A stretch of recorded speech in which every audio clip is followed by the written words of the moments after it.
Alright, everything should be fine. Ooh, I swear to God, if I ever get out of my loop of streaming, even just for like one single day, I feel like I've forgotten how to do everything, even though it's so simple. Like, none of my nothing I have set up is complex at all. I have pretty bare bones stuff for my streams. It's just hitting a very few different little buttons over on my OBS, and it still feels unfamiliar to me. So welcome into the stream. Apologies for no stream yesterday. I had a dentist appointment, and oh my god, so glad I didn't stream yesterday because I was beyond tired. Like, I think tired is an understatement. Like, it was, ugh, it was so bad for me. I'm really glad I took that day to kind of rest. I'm kind of glad I saw that ahead of time. It wasn't actually that bad, but just in terms of being up and about bit earlier and not having much sleep the night prior and just being a bit scuffed. And then for some reason I was really not smart last night. Sort of like, then going to sleep as soon as I had nothing to do for the rest of the day or anything, or like you know, once I'm really feeling like, oh wow, I'm tired, I really should go lay down. I just stayed up playing Helldivers with, with a bunch of friends. And then when that ended, I still stayed up for like a couple extra hours because two things released on mobile last night that I was looking forward to. Um, so yeah, basically, I didn't really sleep much different, even though I should have slept a lot earlier. I was beyond, like, yeah, I don't know what word I'd give that. Tired is not one that justifies it, and it was from my own stupidity.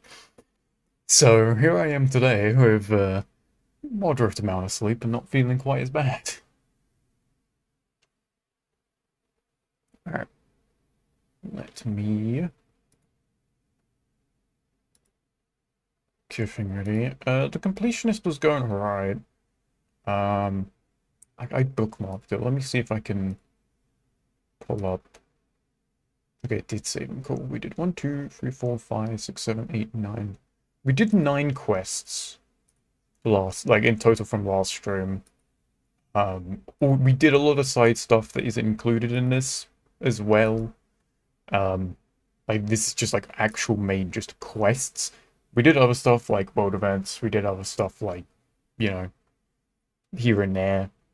So even though it's slow progress, a lot of it was set up, which kind of means that we should be able to just jump straight back into it today and get a lot more progress kind of just out the way. Um, as I said last stream, we'll probably do the same again because I imagine most of the quests are probably still going to be kind of rapid fire at this point. I want to add to this tier list that I'm doing. I went for it at the end of last stream. And we'll do the same again at the end of this stream. But this stream might not go as long as last stream. I don't know. I feel like last stream was around the 4.5 hour mark, so it's pretty decent length for one of my streams on an average day. So might not be as long, but it worked out because I started a little bit earlier and all that. So it was kind of nice. We'll see. I mean, it could go for that long again today. Who knows? So let's just jump into it.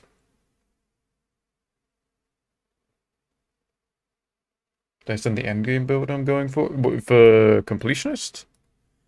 I don't really have one for the completionist just yet. I have an idea, right? I have an idea and I've seen some builds, but which one I'm gonna go with, yeah, I still don't know. I can't confirm that.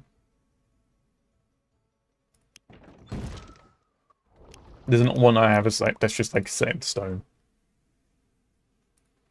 Obviously we know it'll be Rift Walker. I've gotten the question a couple of times whether I'm doing Rift Walker or if I'm doing like a blend, so like Rift Lightbender. I don't know.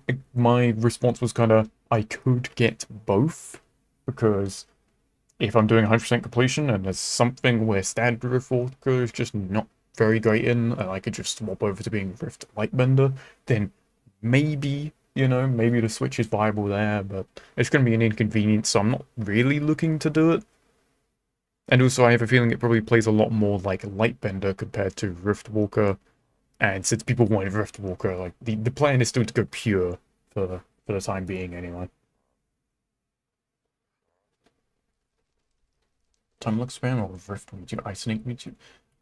So I think the one that I saw was using time lock spam, and it was using like offhand Gaia or whatever to set up Winded, and then you go to time lock, unload meteors, and you kind of just keep looping.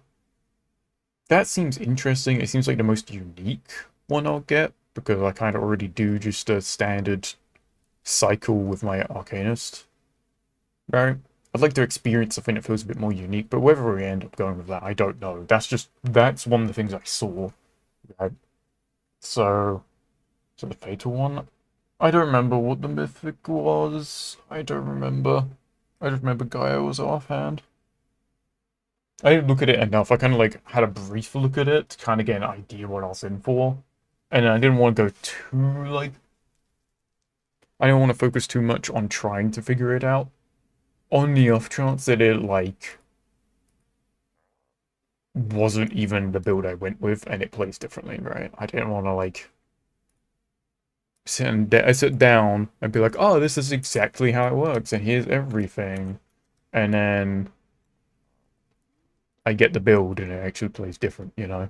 Because then it's just like, oh, I guess I'll just go learn it again.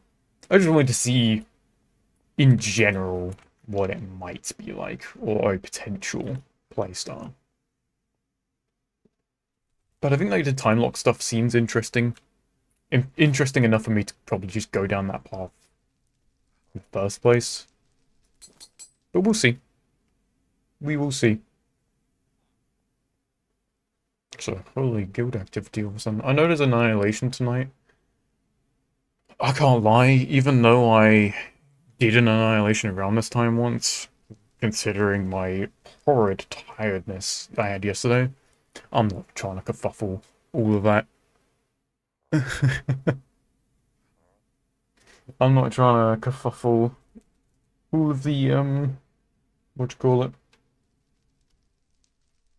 The whole, what is it? It's like 4 AM for me or something. Annihilation. Like, I'm good. I'll just let this one slide. I've been doing a couple, genuinely. A fair amount of the recent ones I've actually been there and done, but I haven't gotten anything to like really get on stream and be like, oh, I got this, and oh my god, I did Annihilation, because it's just kind of like, most of the times it's just been I've got a decent amount of Liquor and Emerald, and that was like the highlight. I think the last one I completed, I got, like 40 runes. But I think it was like whichever one the pink ones are. Which I don't think I care about those as much. I know I can like trade them in, but I would have preferred for them to just be 40 AZ runes. You know, because I actively go through those, and you can't trade any other runes for them. So, but anyway, disappointment aside from my loot, yeah. Fine, one of these days I'll get something good and I can celebrate over it.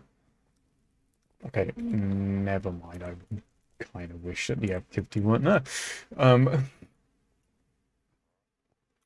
Hello, welcome into the stream. Welcome, welcome.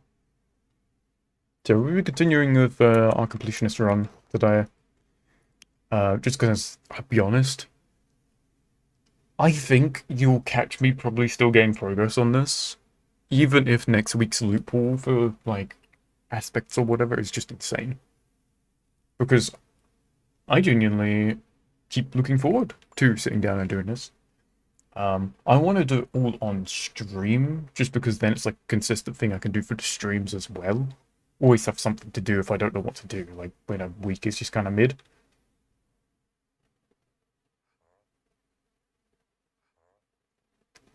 The hell? I've never seen that message before. What the hell does that even mean? Disconnected from the remote player server. Anyway. Big scary red message aside. Yeah, like genuinely, if I was just doing this for myself, I can't lie, I'd be like flying through like the levels in content book right now if I was playing on my own time. I think it's good that I can keep it to streams because then I kind of ride like the excitement, the motivation and all that to just keep doing it. Whereas probably I'd be enjoying it a lot if I did it off stream and then maybe burn out on it a little too quick and then just lose interest. And like if I lose that interest, it's gone. It's not like, oh, I'm burnt out. In like a couple of weeks I'll get back to it. No, it'll just be gone. It'll look like my hardcore character. So I think this keeps it at a good pace, keeps me excited with it, keeps me interested. And content. You'd be repair like most of this stuff. Pretty much all. I might as well just do all of that. I have the emeralds. At the end of the day. By the time they're like, you know, nearer 50%, that's more optimal to repair. Not like anyone's cared about optimizing repairs, but I will forget. So may as well do it while I'm nearby, you know? The music's not playing, is it? I pulled it up and it just didn't hit the play button. Go me. I'm so smart. There we go. I am smart. That's what we'll go with. Smart. I think it would be really funny if... And I don't want them to do it, please don't, because it's not actually a good idea, I just think it's funny. If the 100% completionist run included opening every single chest on the map. Because, oh my god, no one would do it. Everyone, I think if that was actually a thing, everyone would just have a written rule where it just doesn't matter. Like, if you do everything else apart from open every single chest, including like 1-stars, like, you've still done it. But like, imagine it's just some like crazed person on the team that's just like, well, technically, if you want to 100%, you have to do everything. It's like, no, no, not that. That doesn't need to be included. Okay, let's figure out the plan for today. Obviously, the plan is not much different than every other day because it's just do stuff in the content book. But it's more a case of what stuff in the content book do we want to go for first? Obviously, quests are probably going to be my focus. I'm going to snipe world events when I see them, because they're not always available, right? Even the ones around here, like, they're regularly appearing. It's just like, I would rather not have to come back and then sit and wait. If I see one that I need that is going to start relatively soon, then I'm just going to show up for it. Like this one. I haven't done this one yet. Do I kill every mob in Windcraft? Yeah, let's get the Monsters Hunted advancement from vanilla. I mean, if we're doing, yeah, I mean, technically in Minecraft all advancements, that's a thing, but the problem is Minecraft has, like, what? Somewhere around 50 mobs? Maybe a little bit more, a little bit less? Around 50? Windcraft probably has, like, unique, like, named enemies. Hundreds, maybe close to 1,000 or more. So, not quite as simple or realistic, I guess.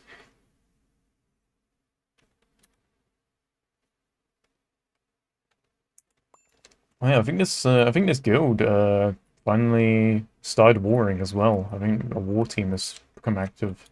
I saw a screenshot, and it's not like it anymore. But they claimed a good chunk of Caucus. I think almost all of it at one point. So fair on them.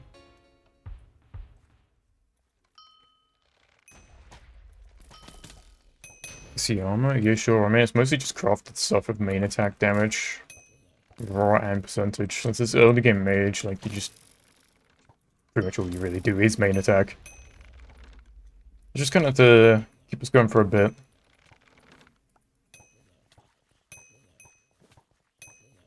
Got helped out a ton with it because I am not smart when it comes to crafted, so they sorted us out. And I really am not smart with crafted, so I mean, if you think that I'm like over exaggerating, the previous VOD exists. You can see like the however long it took for me to eventually finally craft all of it. People who actively craft stuff will be in pain watching that.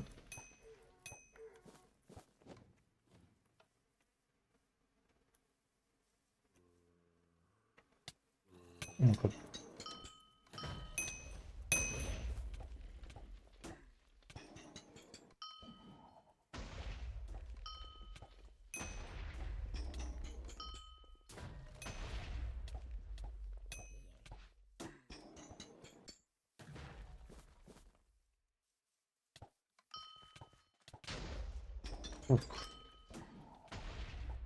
Hopefully, everyone's week has been going decent. I can confirm that my wisdom teeth will be pulled at some point. That is something I have gathered from my that's something I gathered from my dentist visit from yesterday. That's going to be exciting. Only problem with that, the only problem that comes with that, apparently the wait list for having that done upwards to a year, somewhere around a year wait, which ain't great. You know, it's not ideal. I probably would have wanted it over and done with. So yeah, unfortunately, content on me having my wisdom tooth taken out, delayed, I guess. So yeah, that's fun. That's just like a thing that's going to constantly be on my mind knowing it's happening, but take ages. And just annoy me more every time they cause me issues, but... Man, they're gonna steal them from me, and I'm not gonna go chasing after them. They can have them. They've caused me so much grief, so much annoyance in general. I don't want those goofy little side wisdom teeth anymore. Just get rid of them.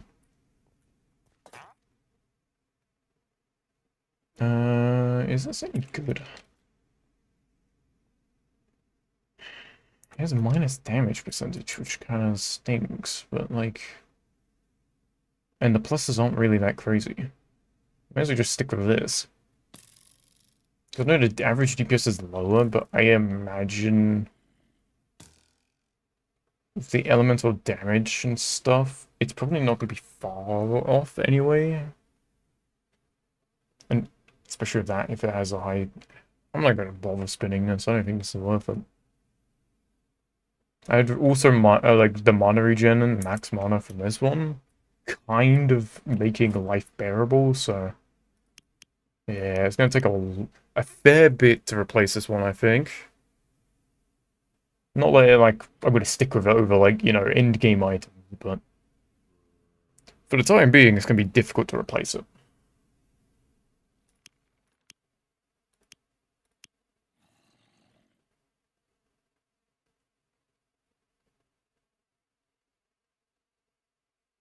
Mm.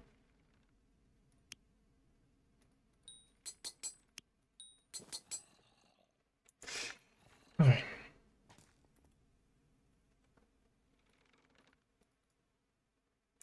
We're unable to store stuff again. Okay.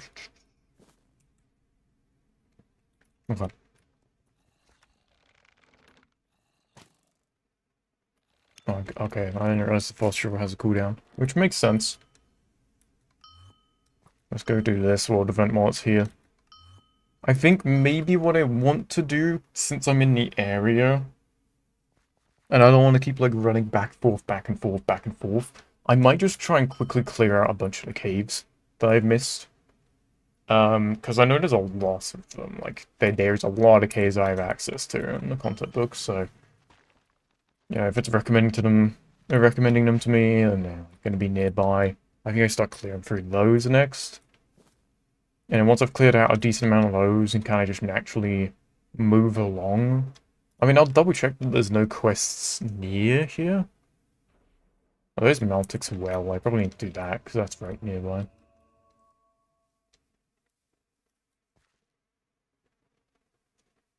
So I forgot I don't have... Sure, we'll have to go back so we can see more people. Feel less alone.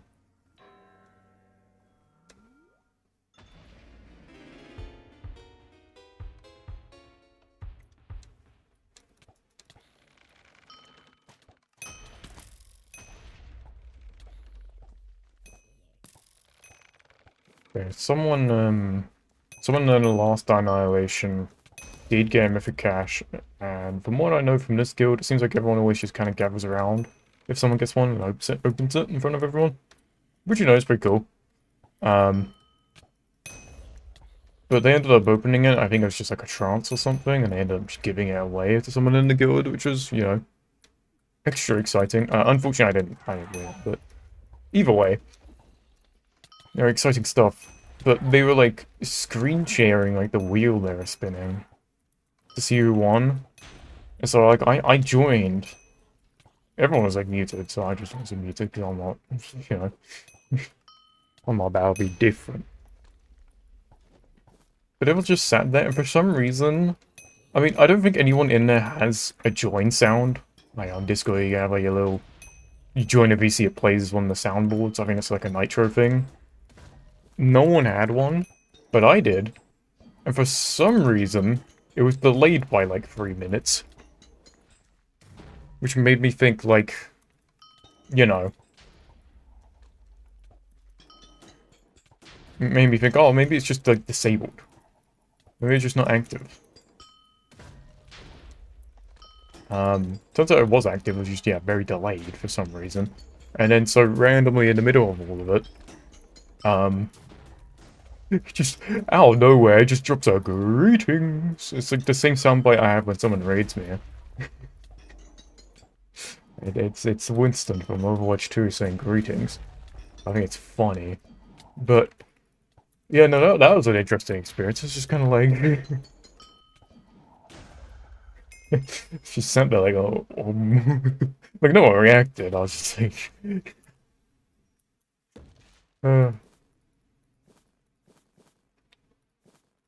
I guarantee people, it probably threw some people off. They just didn't say anything. But funny nonetheless. You want me to delete your links? Can you not? You can just delete them yourselves, can you not? I think you can remove your own messages you sent. I can delete them for you if you want. Real quick. I don't think it's that serious. I don't think anyone's gonna be stealing your stuff, man. My streaming mode? No, I can't lie, for the last like period of 30 to 60 seconds. I saw that the boss was just out healing my damage when I wasn't super focusing him, so I locked in. You can't? Okay. No, I just timed you out, didn't I? Whoops. So when I drag to moderate, it should be giving me options and it just times out. That's my bad. Well, it deleted it. It deleted the messages. My bad, I didn't mean for it to do that.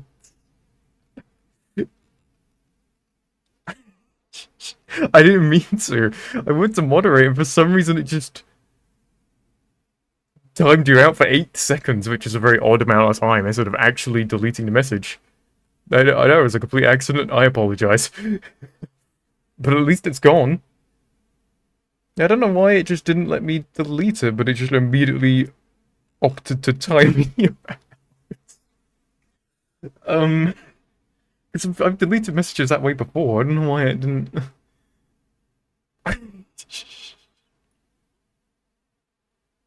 Oh. So it depends on how far I drag it. Might as well. Yeah, honestly, just do you also want a timeout? Idle just for fun. Make it even. Okay,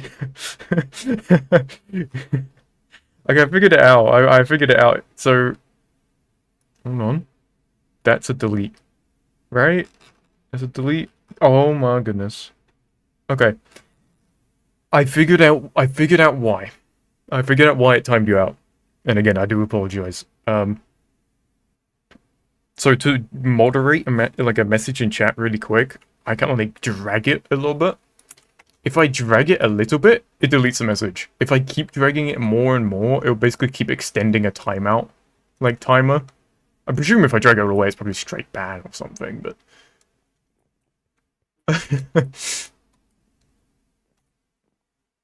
Huh.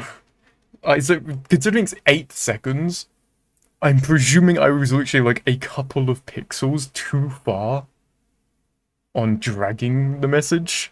So instead of deleting it, just immediately just swapped to 8 seconds of a timeout. Like, it was that close to just being a simple delete. That's why it made no sense. Because I probably was staring at it to delete, and then I probably like shuffled my mouse an inch, and then it just, yep, nuked. So yeah, I apologize for that.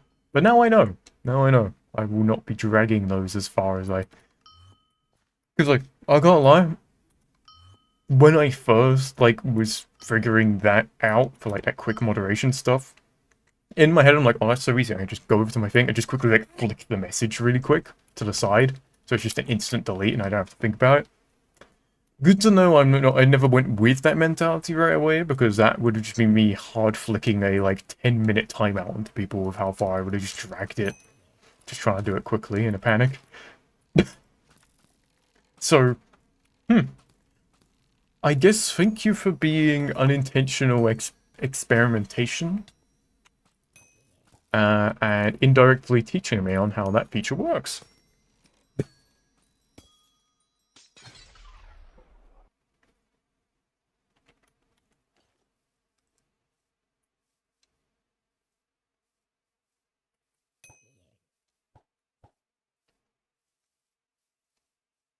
What's the difference, like, what utility does Revenants give? Or is it just, like, good stats or something? Because I know my Summoner build, like, I did the exact same thing where I swapped the Revenants for those boots that you mentioned.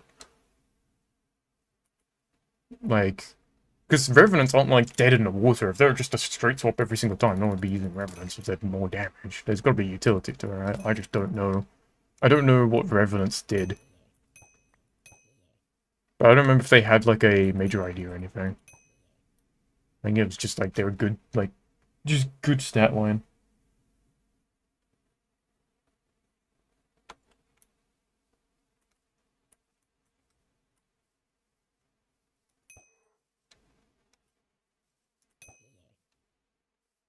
Trying to think. So I think I'll do Nautics well, since I'll be in the area, and then I think I start cycling Ks. Because I think most of the ones I've got here are like, oh no, some of them will still be in this area, I think.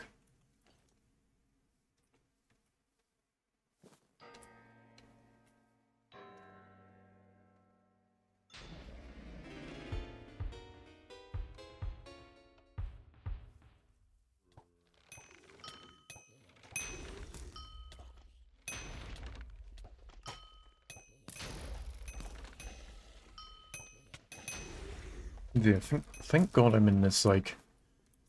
Thank God I'm in this guild, because Annihilation parties, they're kind of just like... It's always like a decent number where I could pretty much always guarantee myself a spot. And that's going to be nice for completionists, because... I don't know if I'll be able to solo. You know, I'm willing to give it a shot, right? I'm willing to try it. For the funnies, but I have a feeling that I'm not going to enjoy soloing Annihilation. Whether it's this build or a different build in general. I mean, I'm sure there's a build where I, like, you know, find it really easy. Cough, cough. Maybe I just, you know, Acolyte or something. I don't know.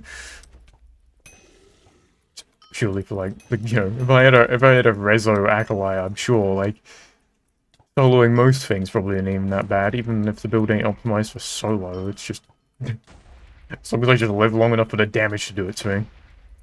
That's all that really matters, I guess. But it basically means that if Annihilation happens, around a time where, you know, this character's a bit higher level and I have like a bit more of a proper build going, I can probably just be like, hey, do you mind if I do a run of this for my Iron Man real quick? I'll probably be like, yeah, sure, go for it. We don't really care. Like, we realistically, if the server doesn't lag out and stuff, we do kind of storm through Annihilation without much issue.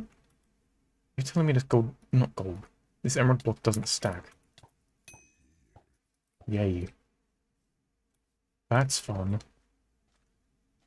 But anyway, see, we usually kind of just storm through Annihilation, so... It kind of seems like a cheap way to get, like, a good, reliable party that can probably just clear Annihilation without having to, like, fully convince people that want, like, the best of the best builds that, hey, please, I just want to do it for my Iron Man, and they're just like, nope, you can't enter. Build check, we don't want that build. So, God bless. Just sound... I mean, we almost seemed like one of the last Annihilations we were going to have like 3 tanks in the same party, which we didn't, but don't worry, I don't think they're bothered. I don't think they'd really care all that much. In fact, they're almost ready to just be like, yeah, we should just all go on tank.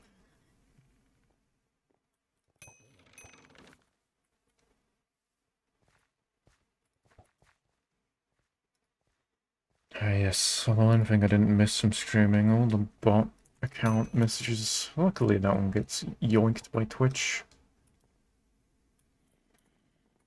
Okay, let me stop getting sidetracked. Did I not do that? If I did, am I just being, like, unintentionally dumb?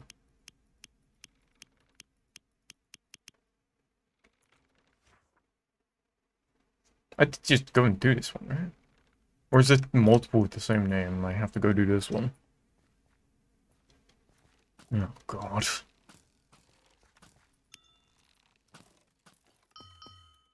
I'm pretty sure I literally just did... I mean, I'll do it again, just in case, unless I'm wrong. For some reason in my brain, I felt like the symbol would have some green on it if it's one I've already done, but I'm starting to think that's just not the case. So tracking these world events is going to be a bit of a pain. Maybe it's once I switch it to being specifically world events it does that. Maybe just don't do that in the general quest thing.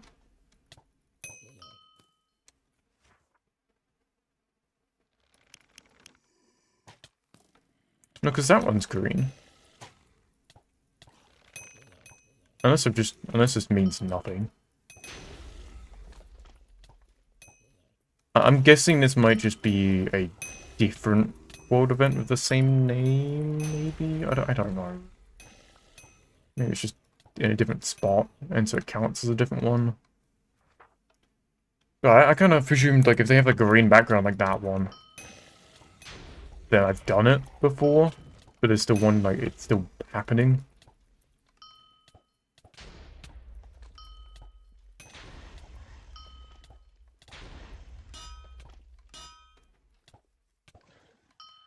We'll see, I guess. I mean, if I just do this so many times that they start appearing on a green background, then that must mean that it was just... Yeah, there's just different ones.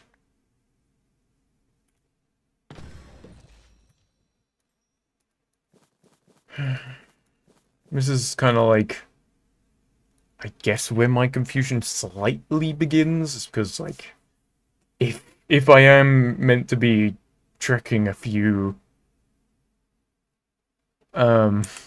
If I'm meant to be tracking a few world events that have similar names that are actually just different, and they're all going to count as different ones, I'm kind of hopeful that if they're the same name and they're probably the same world event, but just in different locations, that it's probably still fine. Because, like, these two are at the bottom and they're great, so I'm 90% sure I have done these ones. I don't know. Anyway, enough of that. Because they don't appear... I don't know. I don't have a clue.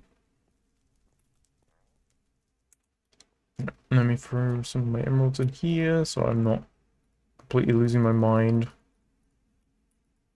I'm tired of this emerald not stacking, so what I'm going to do is throw it in there so it converts.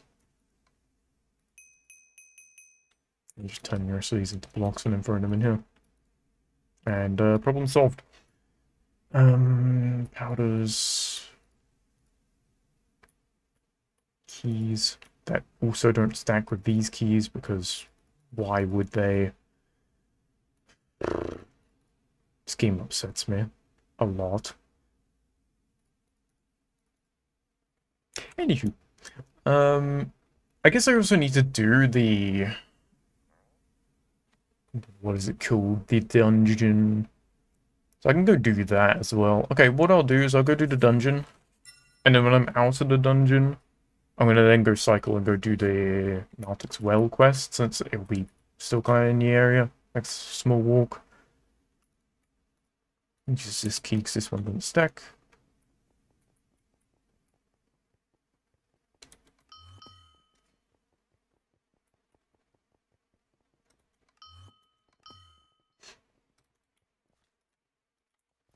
Let's get our first dungeon out of the way. But it does feel nice to be on Iron Man though. Because it does kind of keep me almost grounded to the actual, just like doing everything for myself, the full grind, you know. The whole 9 yards.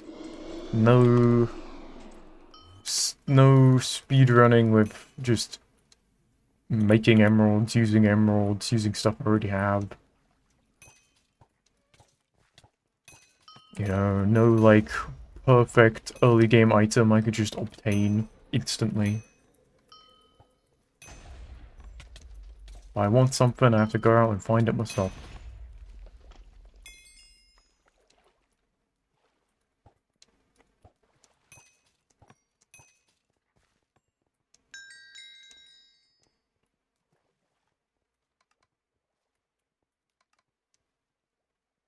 I'm level 15. Honestly, I think I'm going to start over-leveling quite quick.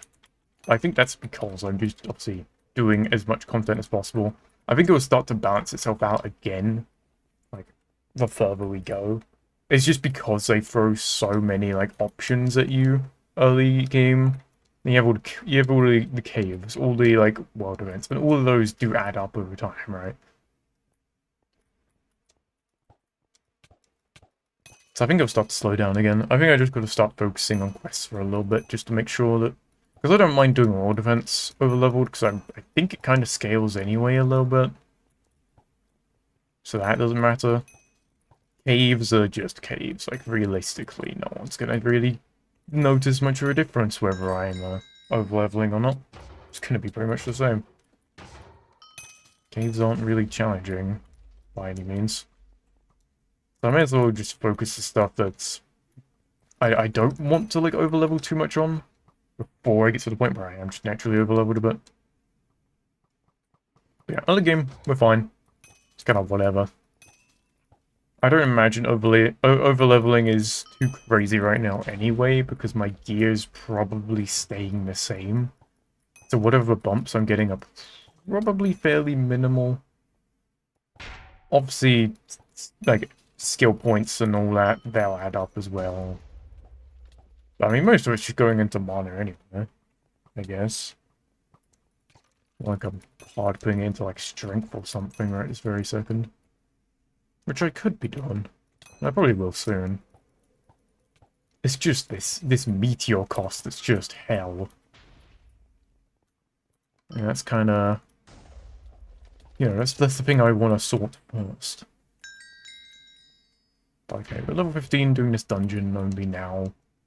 It's the boss technically level 15, so technically we're on level 4 the boss going by that sign. So, you know, if you want to say like the recommended level of the dungeon, or you want to go by the boss level, technically if you go by the boss level, we're on level.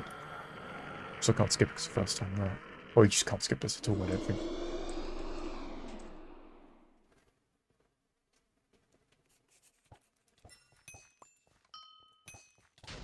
It's not going to be an easy fight, but I also think that half of this probably comes down to just the crafteds anyway.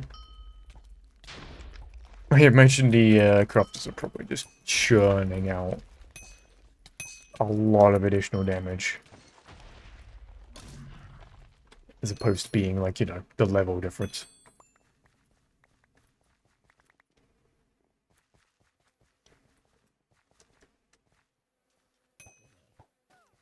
Ooh, I could do a quick little pit stop real quick, because there's something I want to mention. I might have to double check some things as well. Yeah, let me quickly go into my archer just for a second. I think I loosely mentioned it before. And I don't know how like crazy it will be, right? But currently, my emerald count is getting up again. I've actually been like getting a lot of emeralds. I'm getting a lot of big sales, which is pretty good. But I believe I mentioned at some point before. Let's see. Oh, one of my... Thank God that finally sold. I mean, I sold it for dirt cheap, but it weren't selling unless it was dirt cheap. Oh, expired, okay. It wasn't selling unless I made it dirt cheap. It's null. No one cares about that thing. I don't even know how I managed to sell it for, like, above a stack previously, to be fair.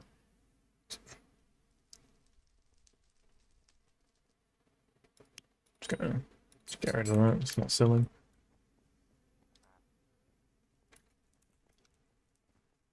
Okay, anyways. So, on the topic of, loads of money. Throw this in here.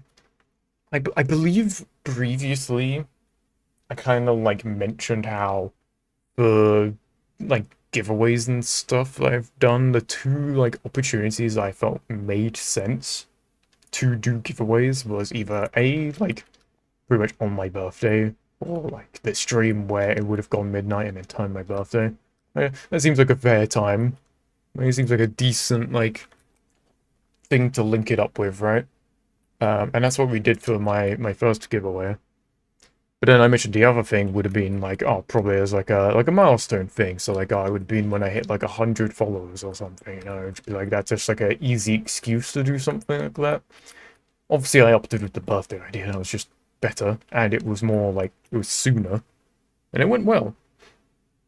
I I may I might do another giveaway when we do hit 100, because I realized over the last like couple of streams I've gotten a fair amount of followers all of a sudden, and we are suddenly a lot closer to 100 than I thought, because like we we got to around like 90 and it like sort of chilled for a bit, and then I felt like it was like maybe 2 streams and I looked over and suddenly we were like, you know, 96 now I think we're sat at. Yeah, so you know, a bit of a jump to say the least. So it might happen soon. I don't know. It's sort of like, when you're a smaller streamer, it's kind of like discoverability is very random almost, if that makes sense. And the idea is kind of just like, the more that you're streaming, the more like chances you'll be currently streaming when someone searches for the content that you're streaming.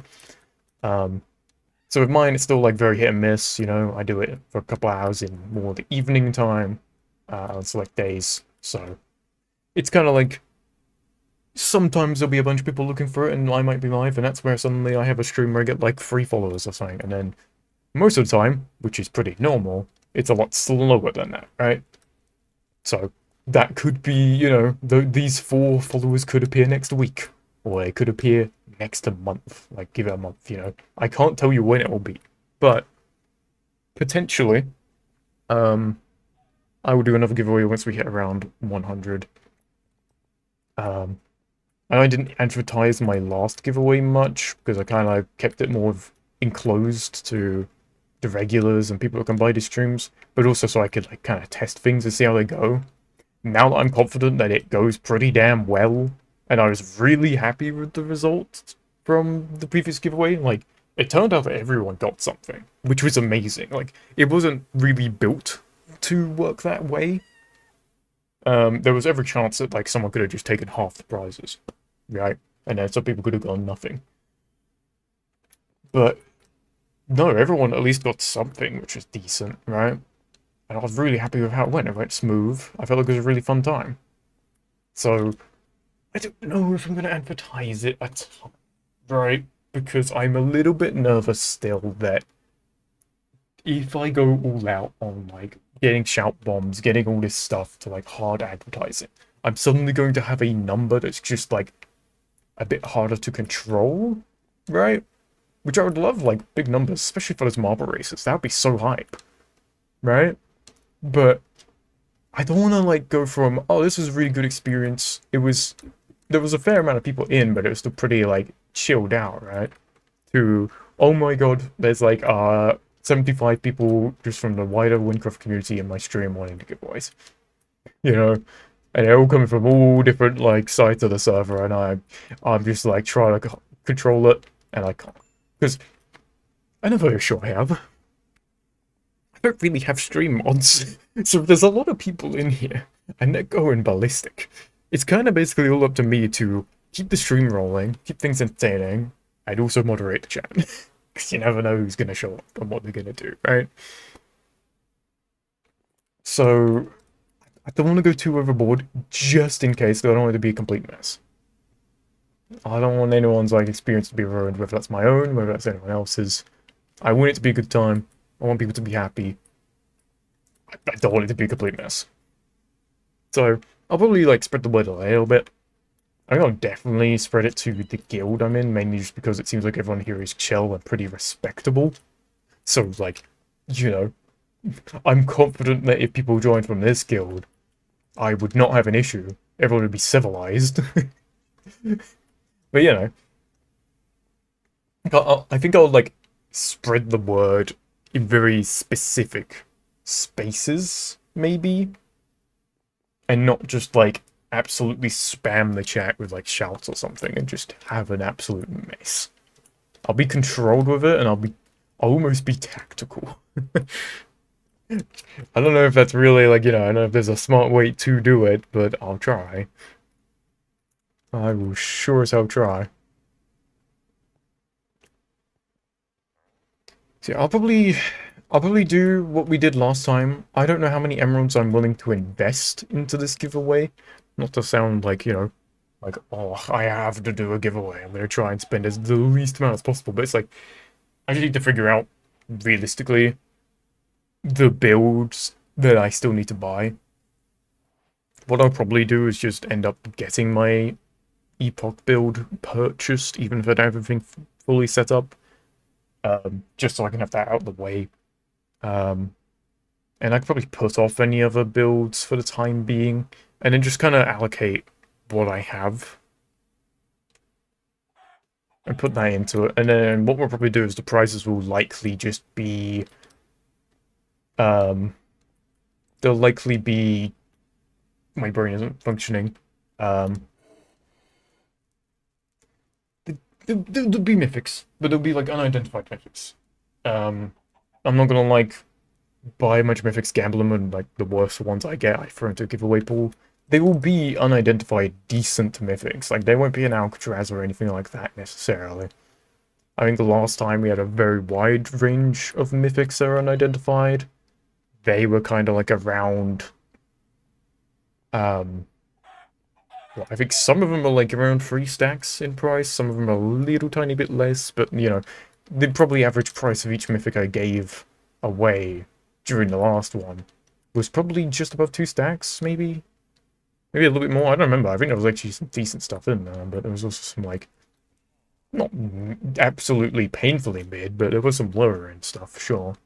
It was kind of just a mix of stuff I've purchased with emeralds I've gotten, or emeralds I've gotten from like really bad mythics, so I just then upgraded to better mythics for the giveaway, or stuff I stashed around loot running.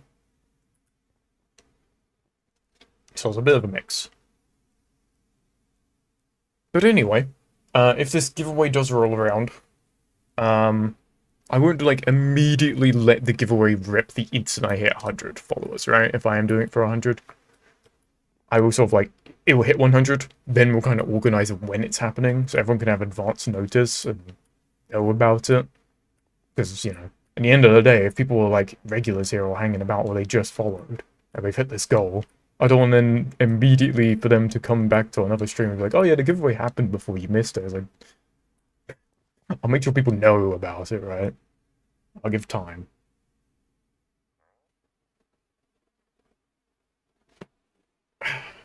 But yeah, oh, that's empty, right? It's empty. Oh,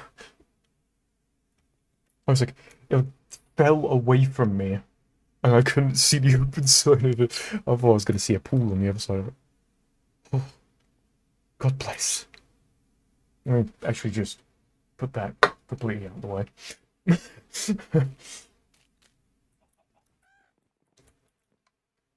Ugh. Yeah, you know how it be. Just be grinding. Just have a drink conveniently close in arm's reach. Well, not even like arm's reach, but like just to the side of the keyboard. Yeah, no, not ideal when you are clumsy and could potentially destroy said keyboard in an instant.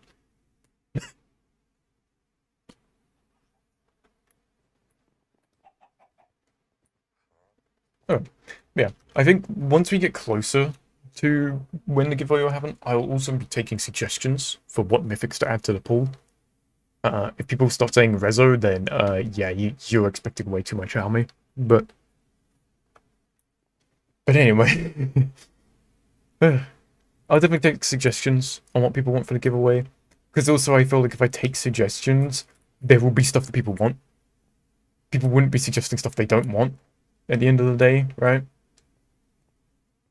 So here's the problem. I just can't afford one. So it's just not possible in the first place. That's the issue we have, is I'm just too dirt poor. I can't do it. I'm too broke. So yeah, I don't really know what you want from me. Anyways, back onto the completionist.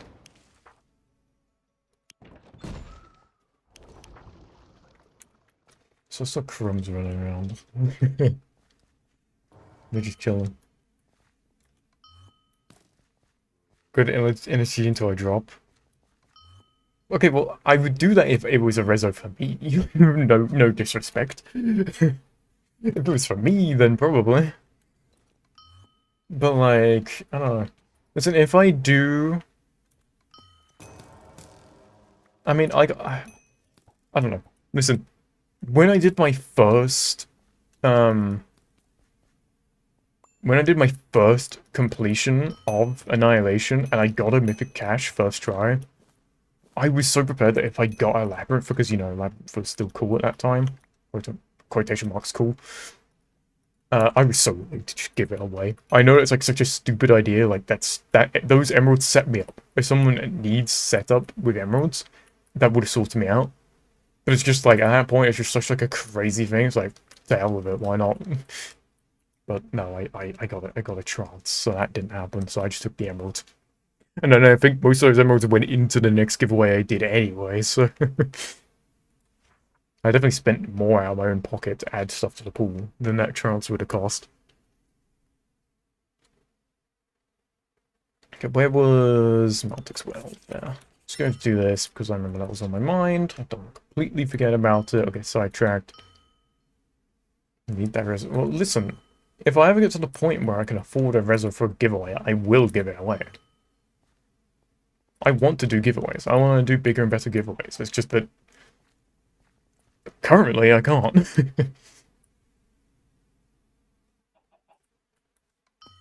If do you think I'll be using for this build? I don't know. If I can somehow obtain a Gaia offhand, I feel like that's just like, that's a given. Like, that's just solid to have, right? Can't really go wrong with it. Whether I get one or not, I don't know. For actual main weapon, I couldn't tell you. Because it's also, I'd have to go loot running, most likely, to get one. Like, you know, knowing my luck, if I was to get mythic from a chest, it will probably give me one for a just completely different class. Yeah, it loves to just mess with me like that. I'm sure it'll be another spear, because it always seems to be spears for some reason. And it'll probably be an Alcatraz. So, you know, I don't want to get my hopes up too much. I'll get them up a bit, but it's like, you know, I'm not gonna go, like, super crazy over it, necessarily. But there's Ice Snake. Okay, we can start kind of going down this path now, I think. Yeah, I don't know what I'll use. I think it will kind of be like, if a mythic appears in my inventory at any point, and it's one that makes sense to use for for like a potential build, or just for my archetype in general, then I will probably just, I'll probably just use it. It's good for a main hand too. I mean, if it ends up being my best weapon and I get it, then yeah, may as well use it with both. Okay, it's kind of like if I get my hands on a mythic that's worth it, then boom, I'll full send it. But but yeah, I mean, I'm kind of going into it expecting I'm probably not going to have a mythic, at least for a bit. So I'm kind of going to make a build around not having necessarily a main hand mythic if I can. But, if there's a loot run or something and I'm at the point where I'm kind of farm that. I won't give away Rezo. Yeah, that's how the quests are going. The quest of trying to give Rezo. Also, I don't remember which way this is. I don't remember this quest. We should go down middle.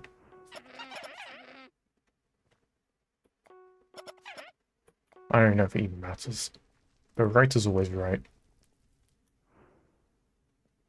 Yeah, I just... Alright, pick it. I don't remember if it matters actually at all. I don't think it does. What Rezo? Just any, apparently. I took like a little bit of a break to say like I'll probably be doing a giveaway once I hit 100 followers, because it was like the second, like when I was originally talking about doing giveaways, it was like the second like occasion that made sense. So I think I'm still just gonna commit to that just because.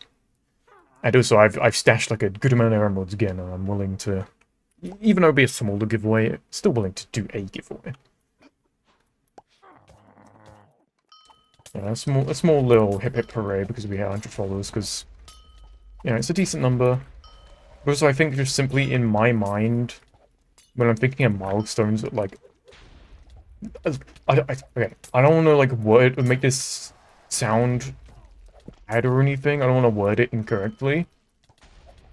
But like, when it comes to milestones for me, at the end of the day, like how many followers I have and stuff like that doesn't really matter. I don't really... No, I don't care. I still care, but like... It's just... how I see streaming, and how much I enjoy it, all that stuff, doesn't really change at all if I have 50 or 10,000. I'm gonna love it the same, right? And I'm still gonna just be doing the same stuff. But like 100, like it's still like a good like early milestone. But I think the way that I see it is I don't really have my eyes set on 100 as much, because my eyes are more set on 150, because 150 is the subscriber account I got when I originally streamed on YouTube. So it's like, if I hit 150 and I start going further, to me it's like, I've got back to where I was when I used to stream, and I've started to basically now get like, I'm starting to grow further, I'm starting to transcend my previous personal best, if you will, if we're talking like it's a high school or something.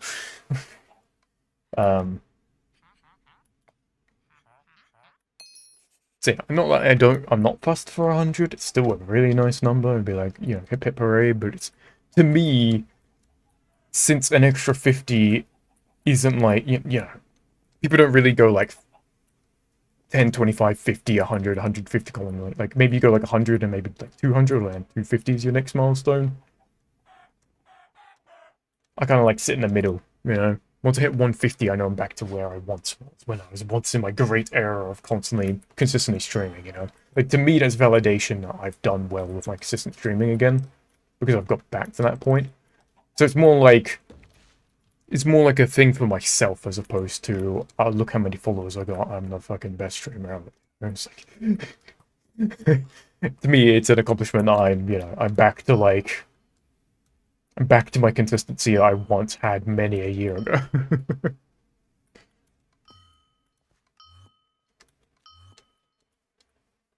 So I don't even think my YouTube channel's at 150 anymore, which I dropped off a lot because of the inactivity, which is understandable. So either way, it'd just be nice to get back to that number. That's where my mindset's at when it comes to milestones. I mean, it's just like, once I get past my my previous count, then it's just like... Then all the other ones start hitting a bit more to me, I feel like.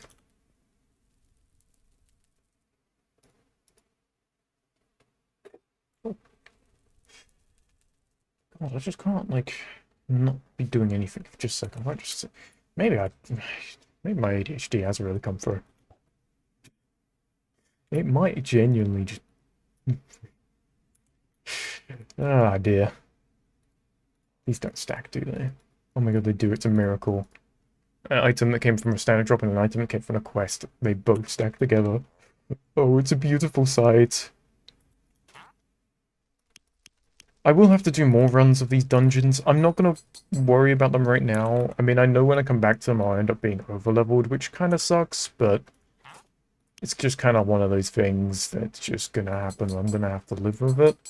But I think once I'm farming it, I don't really care if I'm over-leveled. But I'm going to have to go back and farm them at some point, higher tier tools, because that'll help with proffing later on. So I will be back to... Yeah, revisit a bunch of these dungeons, I'm sure. But I guess it's kind of nice, because I don't think I have to do every single dungeon necessarily, except like some of them have, like, similar level tools, right? So... Yeah, on top of doing every dungeon at least once, I'll then have to farm them for that. I have kind of set the idea of getting, every mythic, right? As a part of completionist. And I'm tempted to. I am very tempted. However, if I'm going to commit to that, I think it's going to be more of like... I think it's going to be more of like a bonus objective, you know? It's going to be like, if I don't do it, and I do everything else at a standard, like... A standard, just 100% content book completion... Like, that's still, like, completion is done for me, right? My eyes, I've still done it. But it's like a bonus on top of it, right? And also, I'm very aware that includes Annihilation. So it's like... I'll probably do excluding Annihilation at first. And then if I just, even at that point, still just want to do more stuff on my Iron Man character, then maybe I start working my way up to truly every mythic, including stuff like Annihilation. I don't know. But it won't be like it'll be like just an extra thing to do if I want an extra, like, yeah, it's like post-game content almost. If the completionist 100% content book is the main game. To do an Iron Man? Well, like, the thing is, if I don't do an Iron Man, if I'm trying to pick up every single mythic, it's just basically, okay, get a certain amount of emeralds and then purchase them. Which is also less exciting if we're saying it could be anything, because then I just get the cheapest one on the trade market every single time. Which in a lot of cases is very dirt cheap. And it's just like just an emerald thing. For the giveaway? Well, for the giveaway, when I do it, I just want it to be stuff people care about, so like... If I was to do every single mythic, there'll be plenty of mythics people just don't care about. Not to say that, like, I then wouldn't then want to give them away, but it's like... Especially when I'm doing smaller giveaways, because I don't want to burn all of my emerald count and all of my net worth, but... You know, I want to make sure the emeralds I do spend are spent wisely, you know? I don't want to just fill up the entire giveaway with a bunch of just nothingness. Just mythics that rolled badly or cost like 10 liquid emeralds. No one's going to care about them. I know it's still free stuff, and at the end of the day it's still free, like, 10 liquid emeralds. But I want to make people, like... You know, I want to make people happy. I want people to be, like, excited over it, right? So, having a bit more of a pricey mythic there, that's a bit more exciting and could make someone's day if they win it. To me, I'd much rather that. You know? Like, I think that's why I loved the previous giveaway I did. Because all of the mythics were decent. Granted, a lot of people gambled them. And unfortunately, I think like only maybe like one or two things were actually like pretty decent. The others are kind of iffy. But like again, that's still their choice, right? They still got to gamble a pretty pricey mythic for free. And at the end of the day, they probably still profit off of it, right? So they still get sign out of it. They've had an enjoyable experience. But the fact was that I think the cheapest mythic in there was maybe like, what was it? Maybe Toxo? Which I think around that period was definitely still above a stack. Right? And then the others are a bit more pricey. There was a fair amount of like 3-stack unidentifieds in there, right? And the fact that everyone got something, that makes me happy. Because I also don't think the person that got Toxo only got Toxo. Pretty sure about other stuff, so it's like they weren't completely out of luck compared to everyone else, right? At the end of the day, like, if people came by for those giveaways, and it made their day that they won stuff, you know? That's like a complete success story in my eyes. And my worry of, like, someone missed out was completely gone, because nobody missed out. Everyone got something. That was perfect case scenario. And that's not going to happen every single time. Fully aware. But, like, that's what I'm be aiming for, right? I want to be aiming for, if someone wins, they're actually genuinely, like, excited over what they've won. And not just like, oh yeah, I won, and I got an I already got an identified mythic that's, like, worth nothing, right? And then they look over and see someone else got an unidentified, like, expensive mythic. I don't want that imbalance. I want it balanced. It's like a Rezo. Okay. What even is the cheapest Rezo's price? I'm not getting it, by the way. I just want to really stress that I just can't afford it. Especially for a giveaway, let alone for myself. Listen, if I had the emeralds for a Rezo, or I just had one, you would see me leveling up an Acolyte character right now. I would take a break from completionist or whatever else I would have been doing. I'd be leveling up that character at this very moment. Okay, these kids are probably going to take me all over the place, but I did say I was going to do them, so... whatever. Like 800 stacks? Okay, it's not 800 stacks. I know Indeed is kind of like hovering just above 30 stacks, I think, unless it's shifted again. But last time I was aware of the price of something, I don't know. I think, like, Rezo kind of finally took over the most expensive over Labyrinth, I think. Which makes sense. Labyrinth has kind of fiddled. You know, semi-nuked, but also just use GMA. That's what I'll always say, just use GMA anyway. In my opinion, you get a slightly better and more fun experience. And it's way cheaper.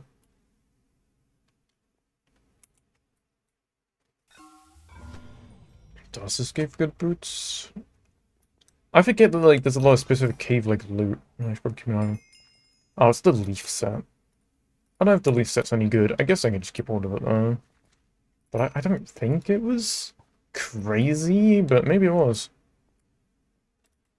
I know what the set bonuses, that's all. So I think just going off of its stats, like, I'd rather still just use my crafted. And damage to Labyrinth from GMA. Yeah, exactly. Like, you can pretty much pump Labyrinth numbers with GMA if you play it right. And have the right build. It's just have regen.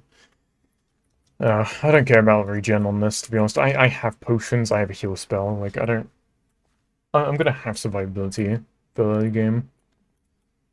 I don't think I'll need it. Okay. I was gonna...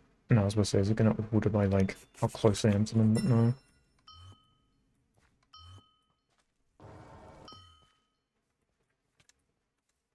So, yeah. Also, I just realized I kind of speedran through Maltix well.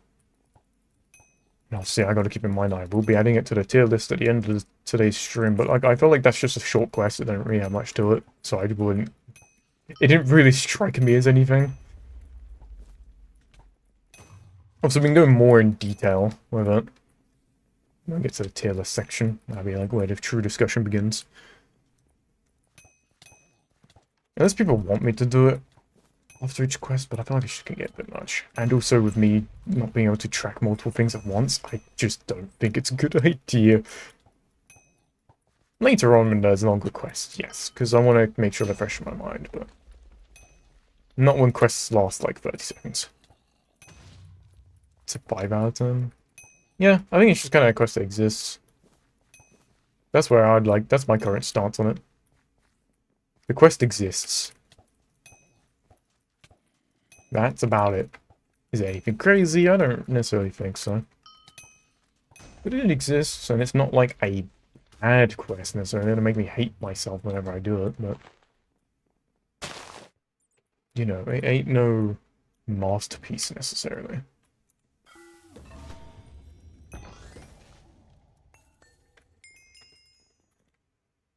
It's just game keep giving me the leaf gear.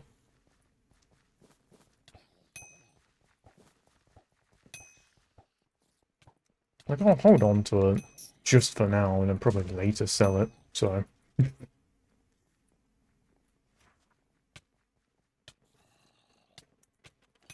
Yeah, I think, like, yeah, I think the stuff that's just impressive about it is just the models and stuff, custom stuff, the hard work that went into it, not the actual quest. Like, again, I will be, like, when I'm rating stuff as well, just kind of add on, like, I'm not going to be going just based off the quest itself as well, or, like, I'll be accounting for stuff like that, where it's just kind of, you know, the builds and the modeling and stuff. Like, the rewards as well you get from it, like, how worthwhile it is to go and do that quest. Stuff like that will also be taken into account, too.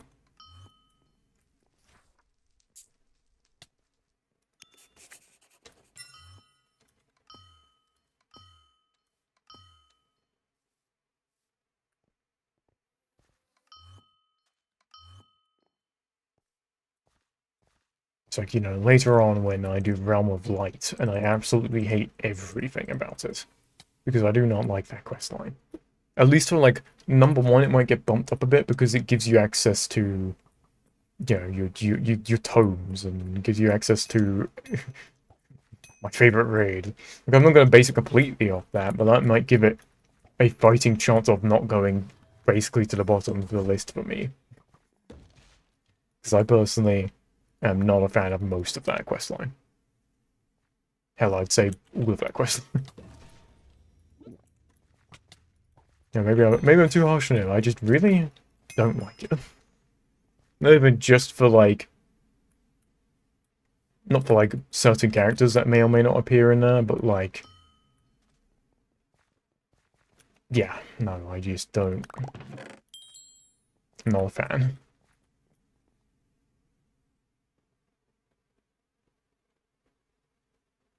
Yep, exactly that.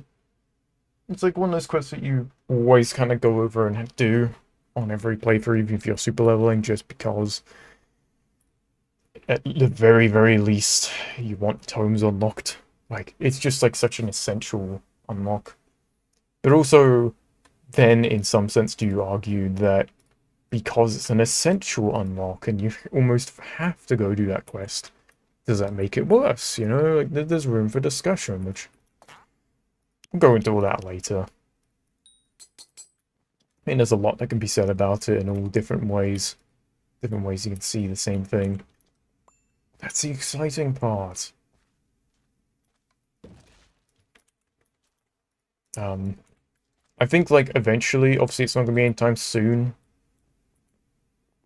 I'm probably not going to compile the entirety of the completionist stuff into, like, video format to then make a thing for YouTube. But what I'll probably do is kind of summarize it by then transferring over the tier list and the tier list discussion stuff. And just make a video out of that. Because that's a pretty simple, easy, solid thing I could do. The footage is all going to be here once I'm done with this. I'm just going to make sure to keep saving the VODs and stuff. But yeah, I think, like... might not be a decent, easy idea to kind of multitask while I do all this, because I can get a tier list video out of it. People will ask me what my favorite quests are, I can just refer them to that. You know? kind of works out. These caves are like nearby. A lot of these are further off, so I'm not gonna worry too much about them. I just want to make sure I get all the ones in this area, so I don't have to keep running back.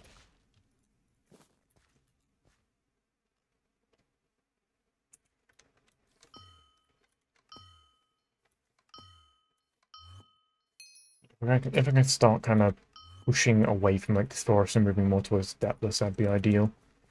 Because Depthless is going to be a whole lot of jumping all over the place. Because, you know, it's going to send me towards Nemrat, and it's probably going to send me a little bit towards like the savannah area, and it's going to, you know, eventually it's going to send me towards the desert. Like, it's sort of like a hub, and it's expecting me to go in all different directions. So, as long as I can kind of clear everything on one side for the time being, that'd be nice. Especially when early quests, in early locations, early caves, all that good stuff. I don't actually know if I've ever really... Maybe I have done this cave at some point. I have no memory of it. I'm not going to be, like, ranking caves and stuff as well, by the way. That's a whole... That's way too much of it. That'll take way too long. I teleported too far, didn't I? Yeah, that'd take way, way, way too long. And even if I was to do that at any point for any reason, like, I can just go back and do those caves whenever I want on literally any character.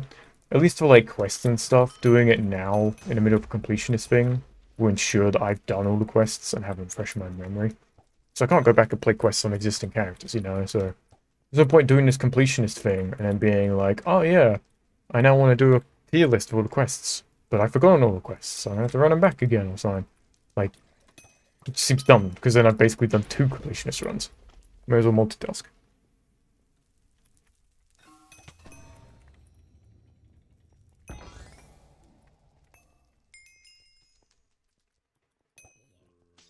So, exit here. Presuming not. No, I'll just go back out the way I came, I guess. Unless there just was an exit there and I'm blind, which is likely the case. I could be honest. Give me a... I don't care about that bracelet.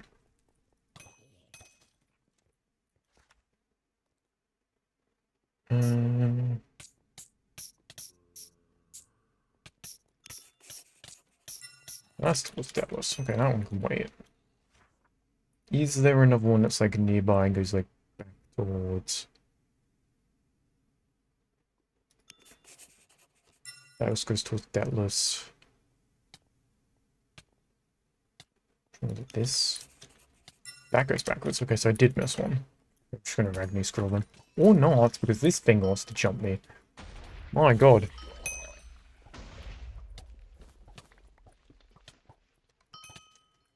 I'm perishing.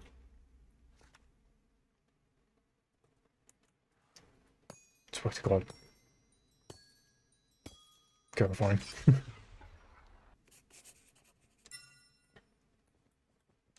How many caves even exist?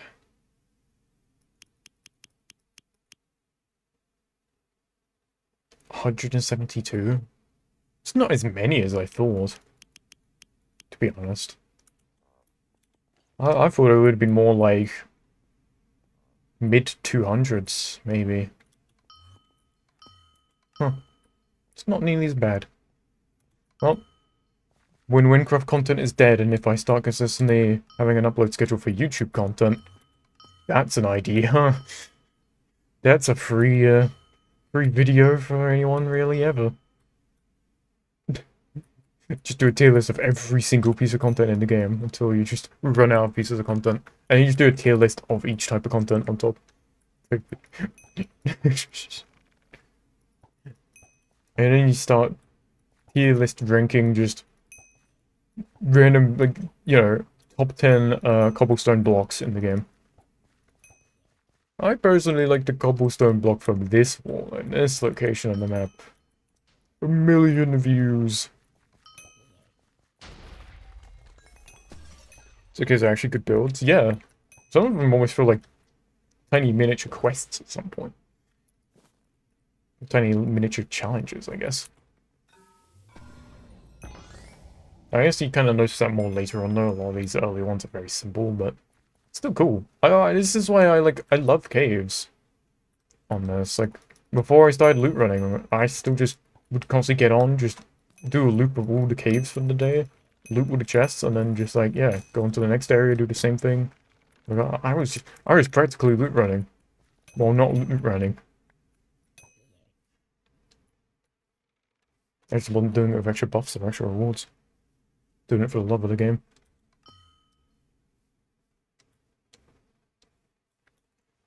Okay, so I think that's all the caves in this area. I'm also kind of judging that off of level range. And also the fact that they're like pulling me elsewhere. So I think now we can go back to just, what quests have I got? This is level 8 quest. I guess let's just go with normal quests for a bit, because I don't want to get too over-leveled. This is a level 8 quest and I'm level 16. Oh, excuse me. Which granted, like, granted the gear I'd be using at level 8 is virtually the same. Like, level 9 I would have had all this stuff equipped, so it's probably not going to feel too much different, but I'm sure the extra mana and just being a higher level in general is probably just going to be nice. Make it almost sweep. So we'll have to scrutinize the rest of the quest and its actual detailing and not the challenge.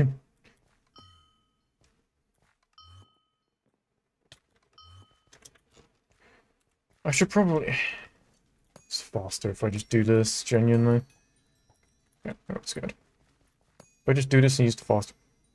Just keep spinning, don't you... Have one hit me. Get me on a tree.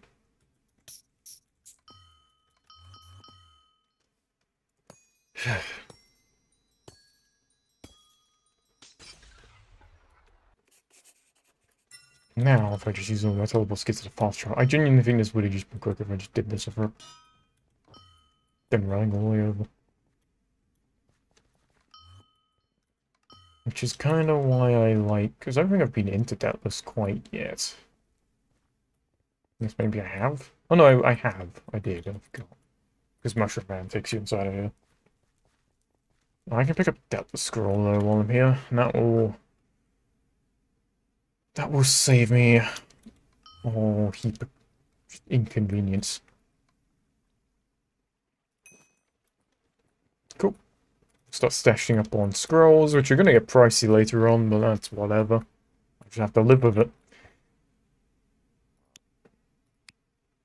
I need to move stuff at some point. Also, yeah. It's my level where I can get more pages, so I can organize everything. So I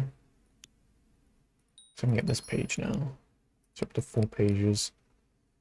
Just so I can organize things a little bit. It doesn't have to be as crazy as my main, but like... I don't want to become a mess, and I'd rather sort it out soon, because otherwise I won't sort it out, if that makes sense. We'll just get to the point where it's too much of a mess, and then I won't care about it.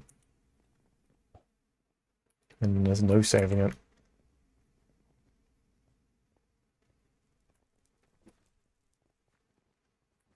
Just gonna clear these, I don't think I need them.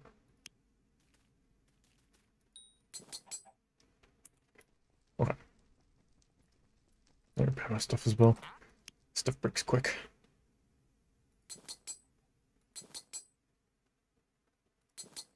Repaired all of it while I'm here. Probably a bit of a waste, but it means I can not worry about repairing. I can just go chain a bunch of these quests.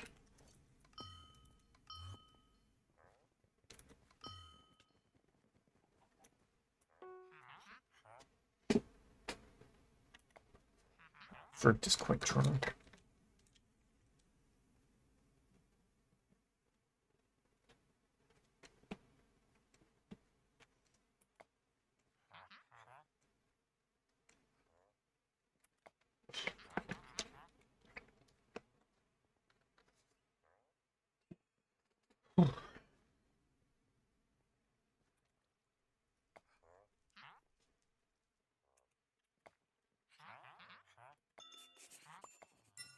Oh.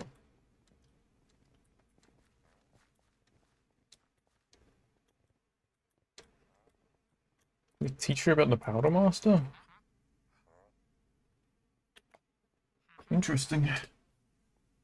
And it's teaching you about weaknesses. Was this always a thing? I feel like I've never known about this. This is kind of cool. This is a nice thing for them to have.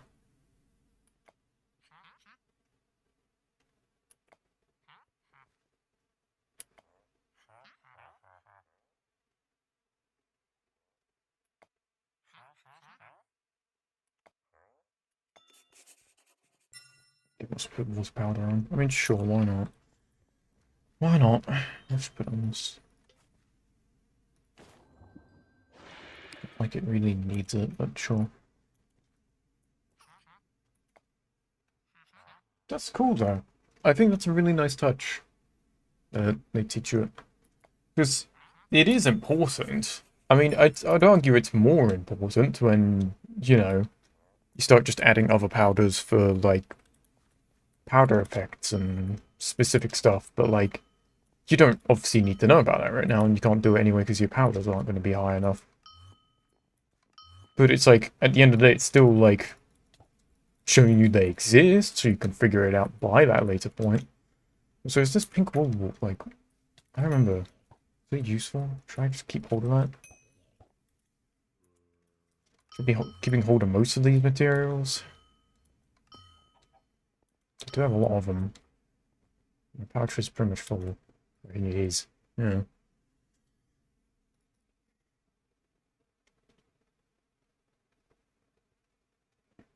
I don't know what in here is like actually any good. I'm presuming I want to be looking at what they actually give to see if it is any good.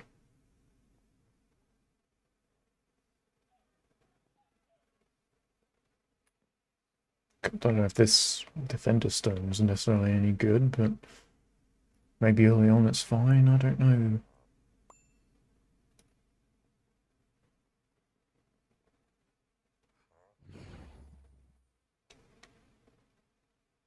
Ah. Oh, so this is like good for, oh, it's good for making longer potions or more charges to scrolls, I see. Starting to learn that I'm actually using my eyes to read things. Cool. Put the pink wool in here just for... So I think I need pink wool later, but I think it's more farmable for the quest that needs it, and I don't even know if it technically counts as the same pink wool, but... You know, it's a lucky little charm, I guess. Oh wait, is this the tower I'm aware of? Where's it taking me? So, more way to do like that tower? Hmm.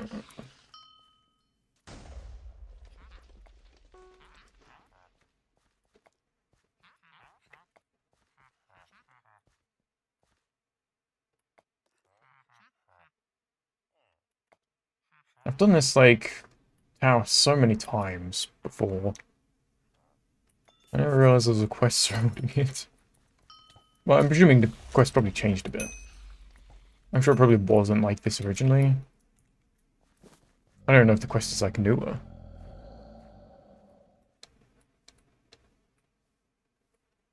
But I've always just gone and just done this tower anyway, whenever I was, like, at low level, playing with friends.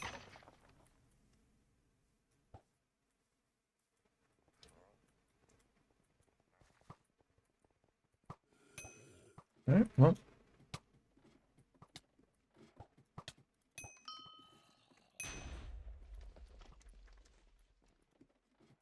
This is still pretty much the same.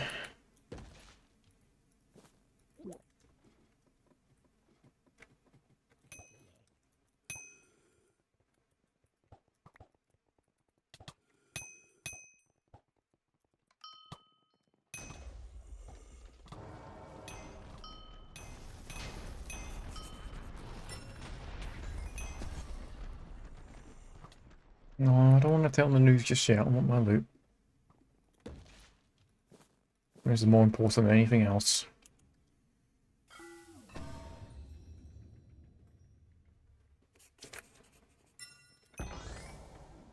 actually get from this? Wow. +3 defense ring. Wow. I just don't care. I just really, really don't care. Oh, I should probably... Where's he at? Oh, he's all the way back here. Almost going the right way. Probably following the beacon should be seen as the correct direction, but I don't know why I thought it wasn't.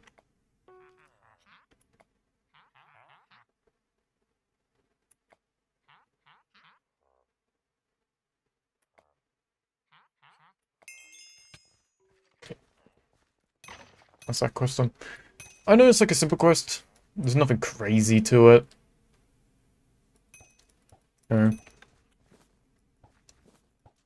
But, like, it does teach you a good amount of stuff.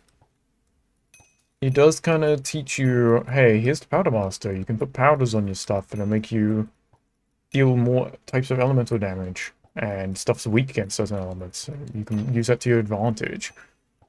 Like, I think this quest has more value in what it teaches.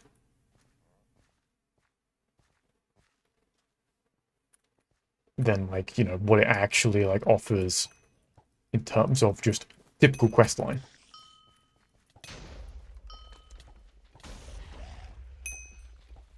I think it's pretty good for that. Obviously, it's not going to put her, like, super high just because of that alone, but, you know, early quest.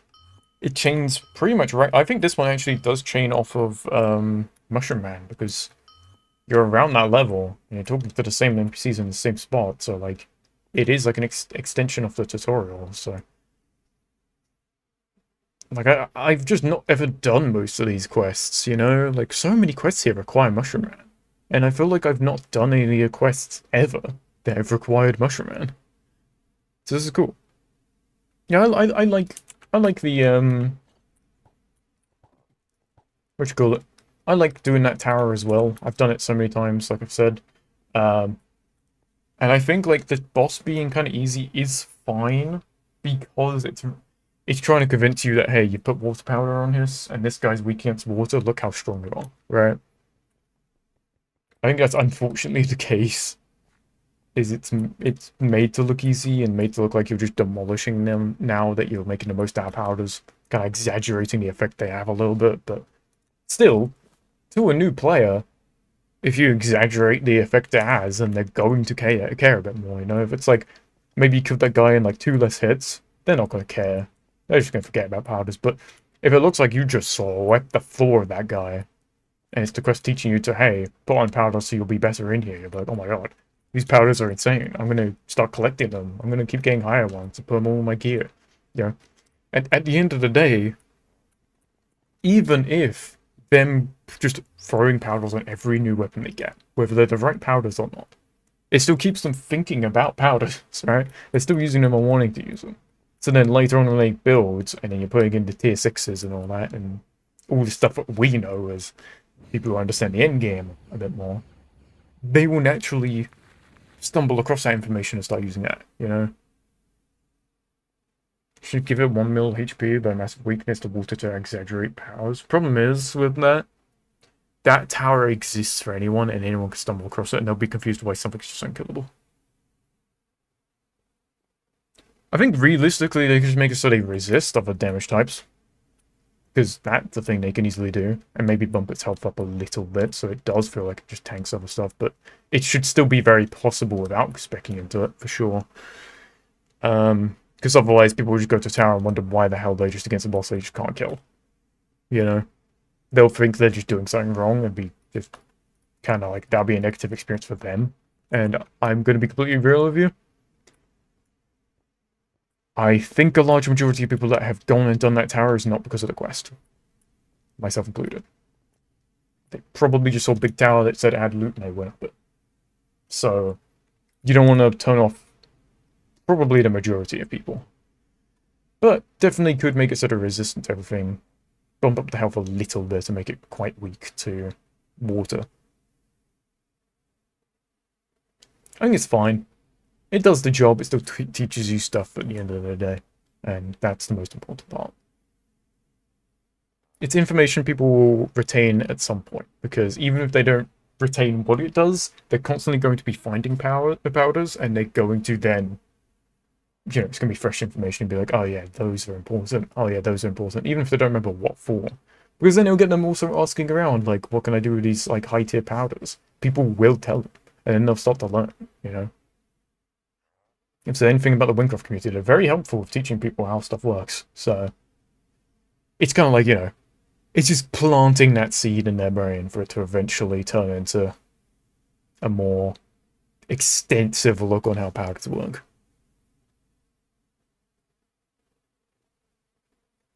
I guess we do elemental exercise next. I think I know of this quest. I think I've done this one before. I think this is when we go out to the camp and you get, like, you keep, like, trading in, like, your research and stuff, and you get each, like, damage type, and you have to kill enemies with them. It's like a camp and there's a guy in it. Unless it's changed. Maybe they changed the quest. I remember there is a quest, though, where it teaches you each elemental damage. It's out in the camp, and there's, like, enemies in a prison thing, or a little, like, little cage. Maybe they just moved it all here. Maybe that quest doesn't exist anymore, which makes it more streamlined. Go around giving people tier 4 powders thinking they're rare. I mean, listen, they are technically rare until you start raiding consistently, which then, you have an unlimited amount of them. Someone giving you an Olympic? Damn. I don't remember if I think they were, like, on the ground when I picked them up. Maybe there was, like, a time where you could pick up items off the ground from other people or something. And, like, someone just dumped out the inventory. But I remember picking up weapons and stuff. They were just, like, they were just rares. Like, they weren't anything good. I'm pretty sure they were actually nothing as well. But they were, like, level 99. I remember seeing them. Like, oh my god. I'm going to keep hold of those. They're going to be so good if I ever play that and get to that level. Yeah, no, they were just, like, rare, like, assassin weapons at, like, level 99 that just had really crazy numbers on it, but realistically worth nothing. Oh, hey, you're hustling, man. Money moves.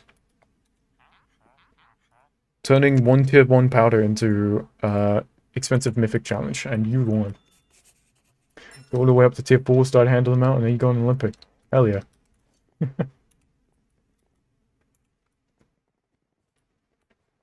Oh yeah, boom. Oh, I hit all the dummies. Whoa, I hit all of them. Wow. That's all I have to do. Okay. So, what am I meant to learn from this?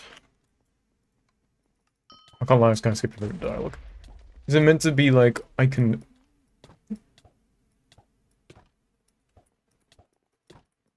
I mean, yeah, I see an effect. Whoa. Whoa. This guy's clearly excited by it. Does he mind? Sure, yeah, I've seen the effect. My voice.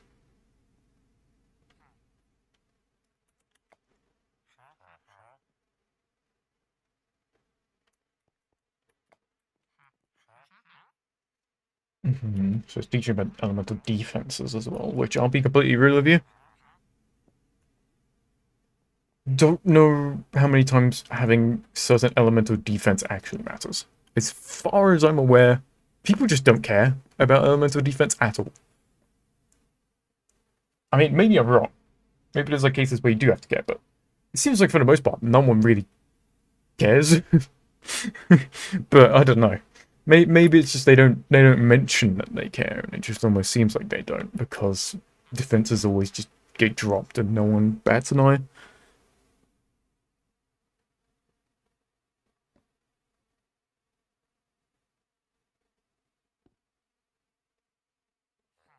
Damn. I mean, like, even though you could have got more, and like that is kind of just unfortunate situation, and you kind of got finessed, but at the end of the day, at least you still came away with 20 liquid emeralds from a couple of tier 4 powders. You know, at the end of the day, it still profits on your end. It's just it could have been more, but careful loot running builds. I guess yeah, where it's like if you're doing long loot running where survivability does actually should become an issue, then yeah, I guess it makes sense. I can see that. That's such a niche though. I feel like to most people, elemental defense is just not going to really affect them much. I'm sure if they like play into it, they'll notice it, but the amount of people that play into it is so few. It's so good they teach it though. Dude, they could be someone that does care about it and wants to utilize it. Right, we're fighting? Sure, why not? Square up, mate.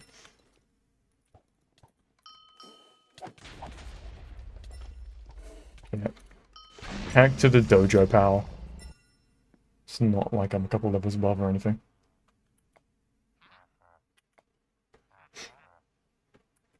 No, there's corrupted forces. No. No.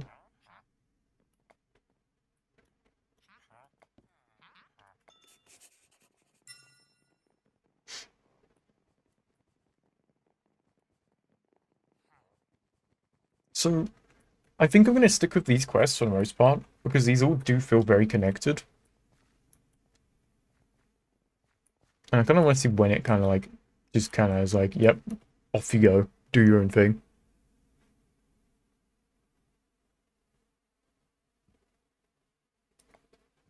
Yeah, they just ain't, they're not on my level. Isn't he going to be like around a lot when we go back into Fruma?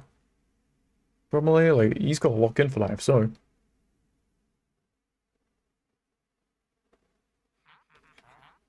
And that Fox Miller just, he ain't strong at all. He's gotta, he's gotta stay in that training little spot for a while.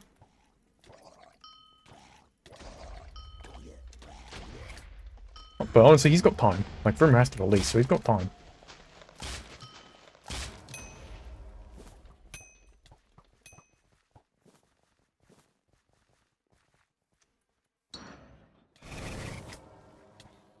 Did we kill him? Wait, what?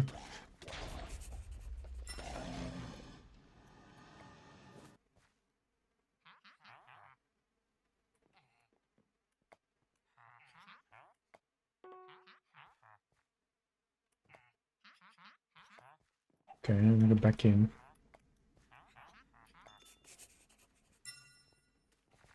Oh yeah, you killed that guy. I know you killed him, yeah. But I don't know about this little guy.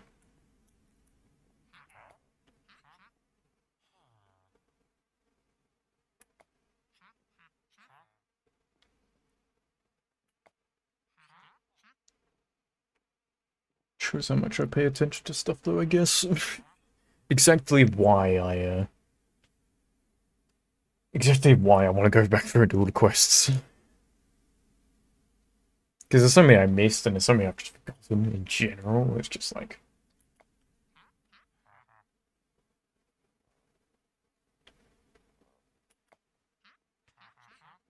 Hunter's going... Oh yeah, yeah, because you have that fight against it. But like, is that... Does that actually happen though?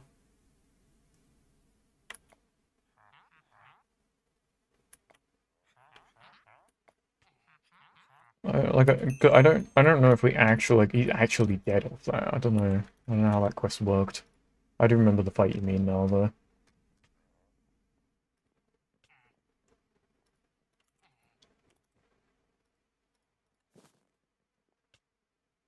It's any good? Wow. No one's using that.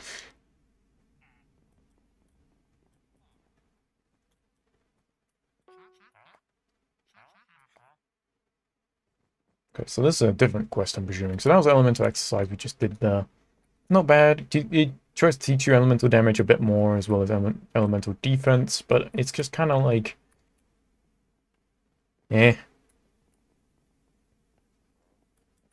I feel like I didn't come away with that any additional information. And like, practicing the elemental damage on those guys, I didn't really see a whole... Obviously, I saw some numbers changing. I saw where, like, it wasn't completely pointless, but it's like... Is it crazy to say that I think the old quest that existed before, where you had to, like, keep, like, trading in, like, a fire weapon, a water, like, weapon and stuff like that, felt a bit more streamlined into showing each individual thing? It took longer, and I feel like it's an inconvenient quest, but, like, I feel like that seemed a bit more focused on actually teaching and showing off the damage stuff. I don't know. I don't know. It's alright. The thing is, I don't think I'd put this above the other quest. I would like the taking the tower quest taught more. I feel like a bit more practical. I don't know. Maybe that's just me though.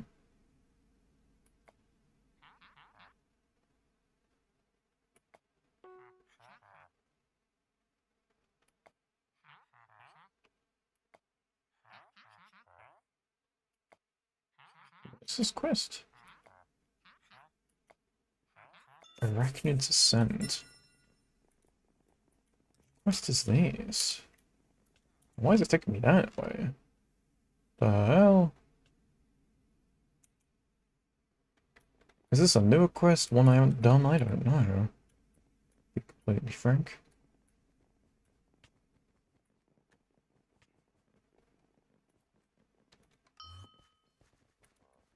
Okay, well, I guess we'll go do this quest real quick.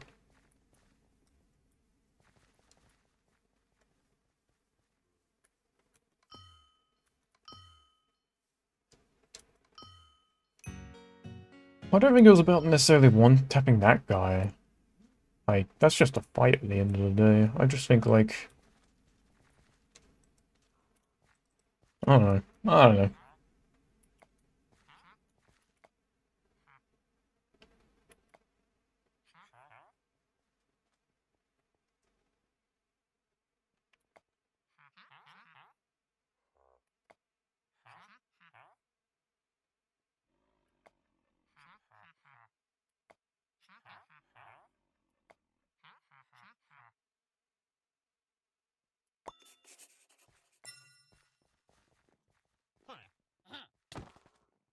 Where is this taking me? Oh, wait. Is this the quest that... Oh. Huh. So this is the quest for the dungeon, then? Yeah, okay. Because you used to have to go into the volcano to get lava to then burn it open, but since it's not a requirement now, they've changed it, kind of like the sewers quest. Okay.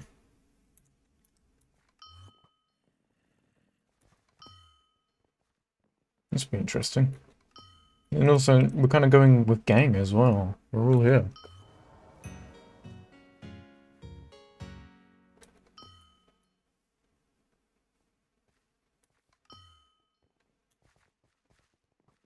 I'll also have to go back and do a bunch of the mini quests at some point. Oh, that's whatever.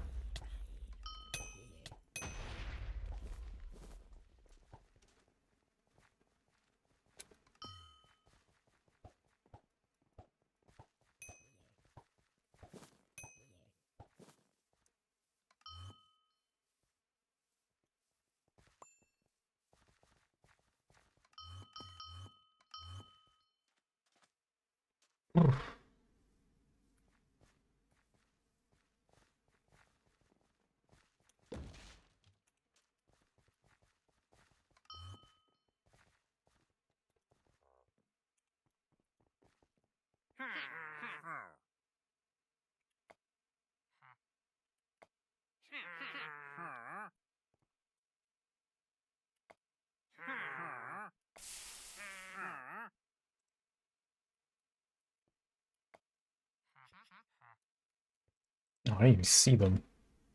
I didn't even see these guys.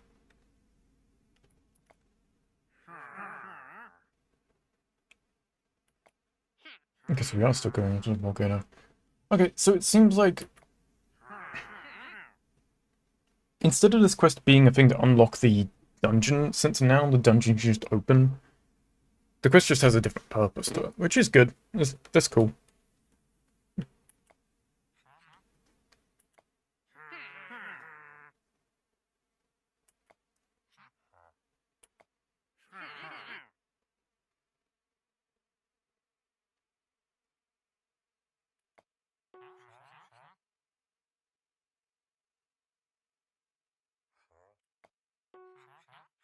Who do I want to go with me?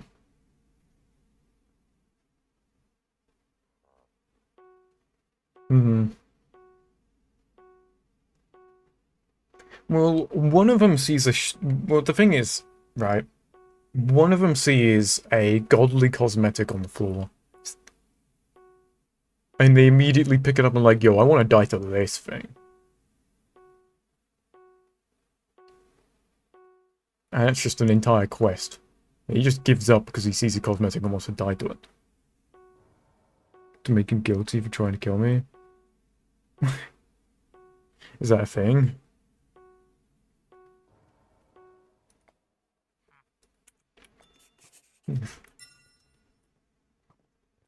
So, I mean, it's not gonna be much different anyway to me.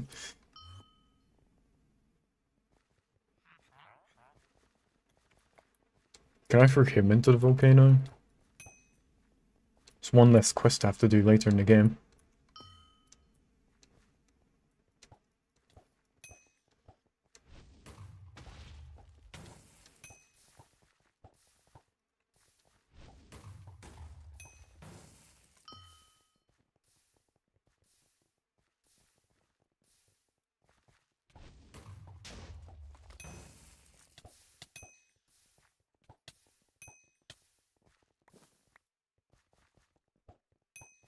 Oh yeah, he does, like, expect to get a fourth, and that'd be the person they sacrifice, right? But then I end up being the fourth. They're like, whoopsie. Forgot about that.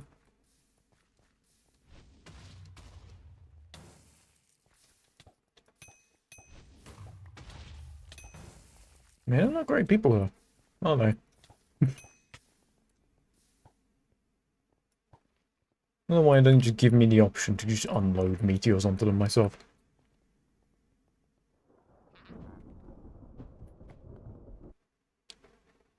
Oh no. Oh no.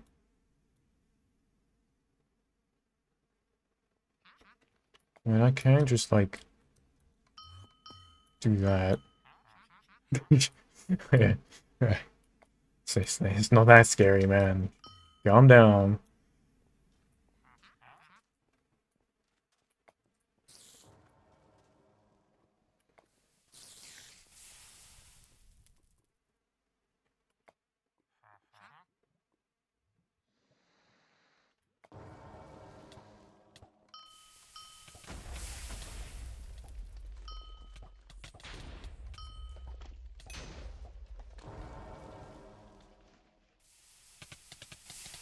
Oh, I thought I was just doing like an animation. I went to scratch my arm.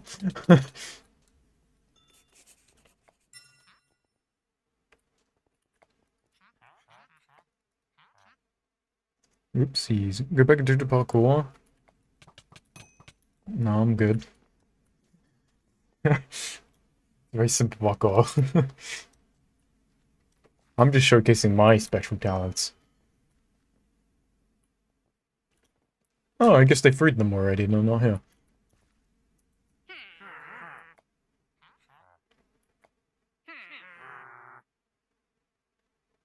Can't get the villagers free? No, I think they're free. They're not here anymore.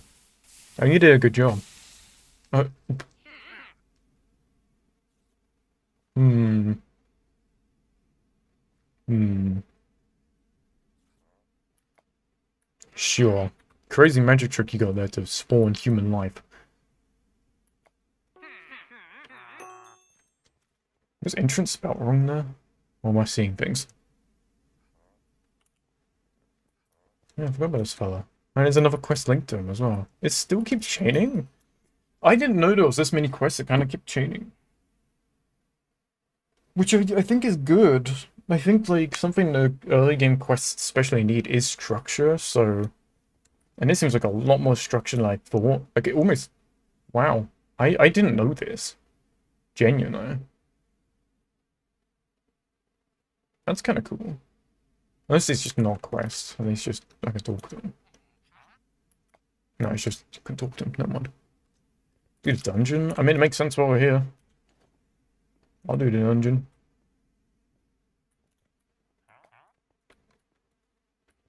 Is the dungeon any different? I actually don't know if I've done the dungeon while it's like this, because I'm still used to it being like the big staircase upwards. I don't recognize this bit at all. I could be completely lying, but I don't recognize it to my knowledge. Oh, wait, gang comes with us? No.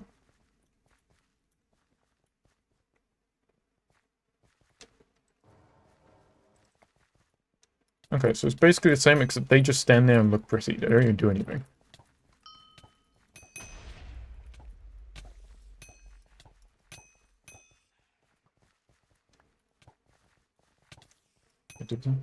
I mean, it would just be nice if there was a good Bolt Slinger build at all that wasn't, like, the only one that exists.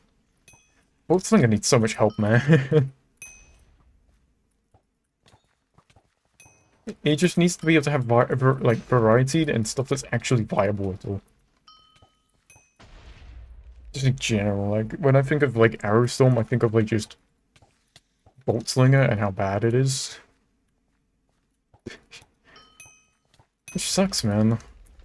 I feel like when you pick Archer, one of the fantasies you want out of being able to play Archer is to just fire a ton of arrows. And that's one of the things you can't really do. The viable stuff is placing traps. Or sitting back and just holding right click, which I guess is shooting a bunch of arrows as close as you can get, but then what's the point of Bolt Slinger, you know?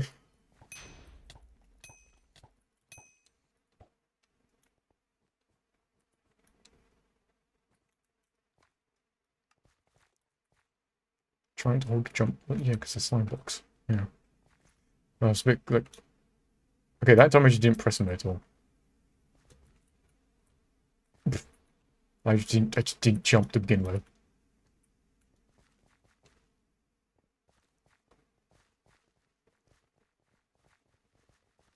Is there still a guy here? Oh, the guy that yaps isn't here anymore. What's the point? This. Well, that was at least like a neat detail. I guess it's not needed, no.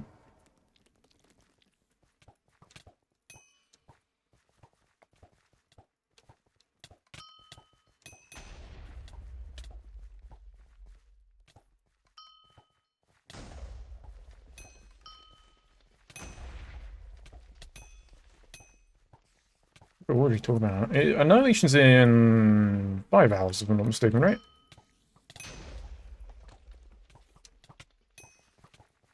I think it's in 5. Well, got my answer. Cool. It's like they can hear me. Yeah, I'm probably not gonna do this annihilation tonight, whenever ridiculous o'clock it is. Can't lie. Probably just gonna be playing a bunch of Destiny Rising tonight. Kinda enjoying it. My expectations weren't really there for it. I, like, wasn't really hyping it up to be anything. But, like, because of that, I've now been pleasantly surprised. It's actually pretty cool. I mean, it's a little bit concerning it's a gotcha game, but, like, other than that, pretty cool. A lot of aspects are a lot better than I thought they were going to be. Need runes. Yeah.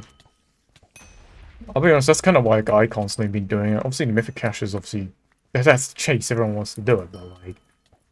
Those runes, man. They're helpful. They are so helpful.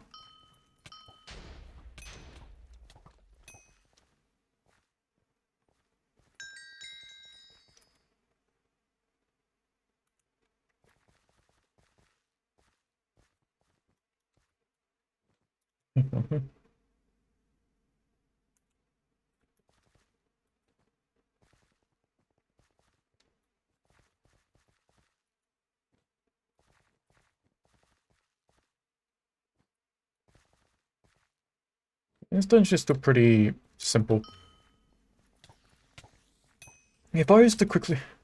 Wait, runes over Rezo? I mean, I care. I don't know about that, but... At the very least, get a Rezo so you could buy runes and add a lot more runes.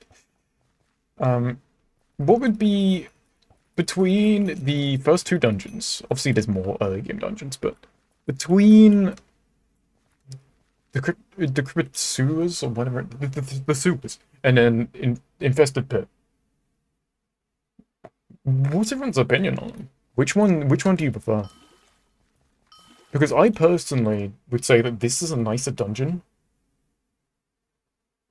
I think, like, the sewers is, it's nice, it's simple enough, and it has a little bit of challenge to it, but nothing crazy. But I kind of just prefer this one.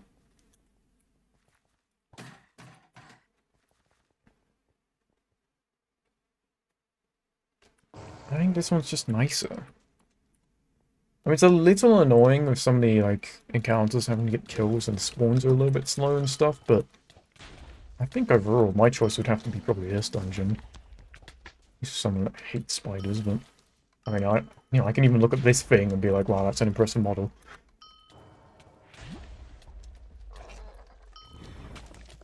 So I don't know if I'm on this. I think I might be on this giveaway wheel for whatever the hell is happening. I don't even know what's being given away. If I win that though, that's huge. I've seen my name in Chandler. Oh, okay. Whoops.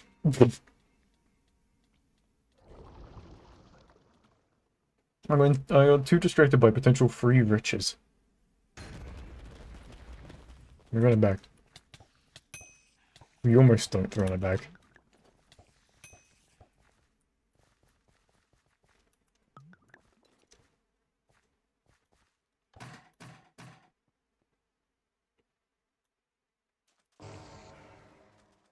Oh.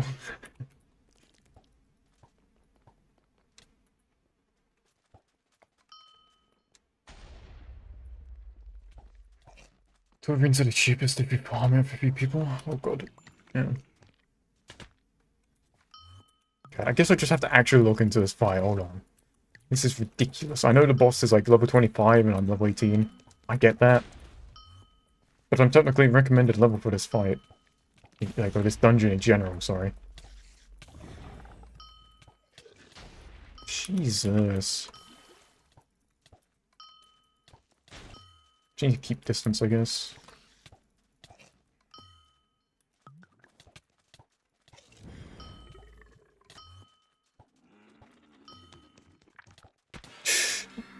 Okay, I didn't realize it had, like, a bunch of steering still on it. I thought I could just, like, teleport to the side and it would be fine. I'd run past me. Nope. It just drifted into me.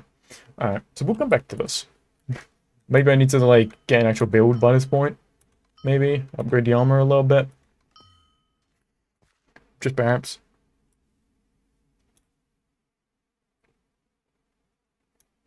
But yeah, it's like most runes are pretty, like, easy to farm.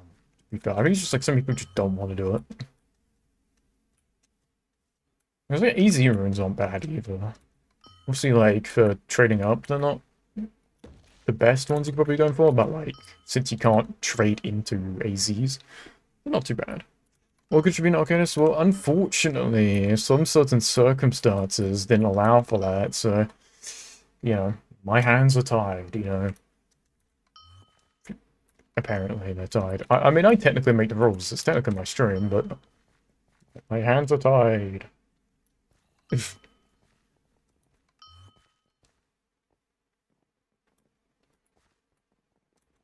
It was a little bit imbalanced. But the crazy part about how imbalanced it felt in that marble race of like what people would have voted for. How is it that imbalanced, but just the actual vote was a tie? Like, how did that happen? Like, it was like, what? It was like 2-2 in the actual vote. We went to marbles, and it felt like it was like there was like no one for Alchemist. I just don't know.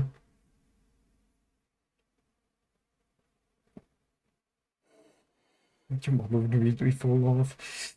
Believe me, when marble races in the past, that was what a lot of people went for as well. It took a while for them to start not falling off the map. Start locking in a little bit. I mean, hell, I might be doing a new giveaway soonish, so there'll be more marble races then. Maybe you can get your redemption.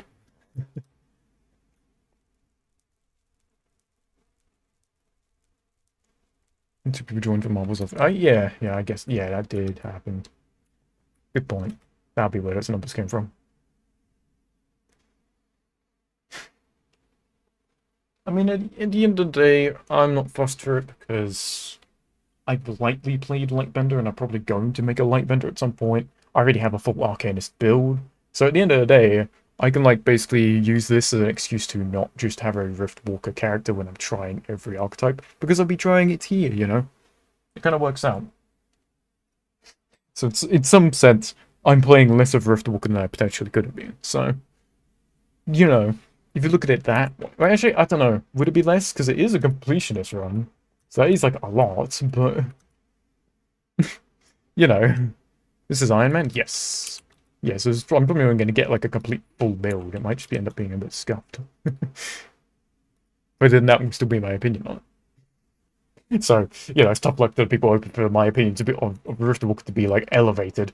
Because it might just be worse because I can't get the gear for a full build. We'll see.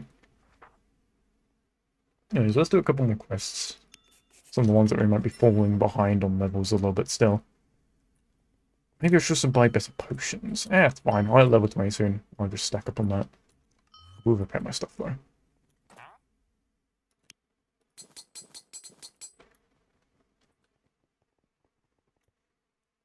Should I take a... That's the thing from like the knockoff Hogwarts quest, right? Because I'm pretty sure I was discussing this last stream. And Jari, yeah, like that, Jari Fair or whatever popped up as one take as well. This is kind of like, this is my concern with that quest, if they're both from the same one. I think what I'm going to do is leave that quest probably for a while, because that's what I originally said, and I was almost going to go back on it because I thought it didn't matter as much, but I think this just kind of confirms that I will wait, and kind of once I get an idea of what I'm actually doing, I'll then go through, do that quest, and grab whatever I need. Because I'm very, very worried that I will take one I think I need, and then it turns out I need a different one, and then I'm screwed. So I'm just gonna wait. And also, I don't think that quest really has much, like, actual fights and stuff, so being overleveled I don't think matters much at all. So, yeah, I'm probably just gonna leave that quest for one of the last, like, well, not last, but, like, wait until I'm a high level and I know what I'm doing. Because I also don't want to say I'm going towards a build, because I may not even get the stuff I need for that build. It depends what it requires, you know? If it requires a certain mythic or something, and it's just kind of like, I can't get my hands on that mythic, there's some difficulty there, it's just a whole thing, so I'm gonna wait. It's just, I think it's best.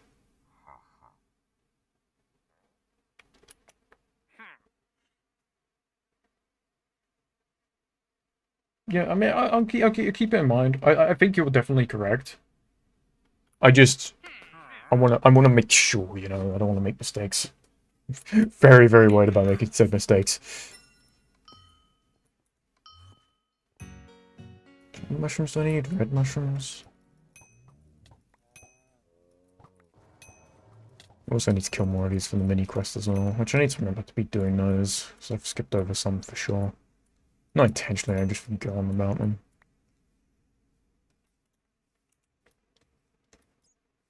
Is my thing full?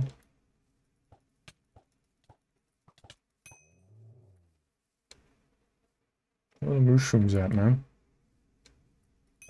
Where are they at? Let me just help myself out here a little bit, huh? This will help.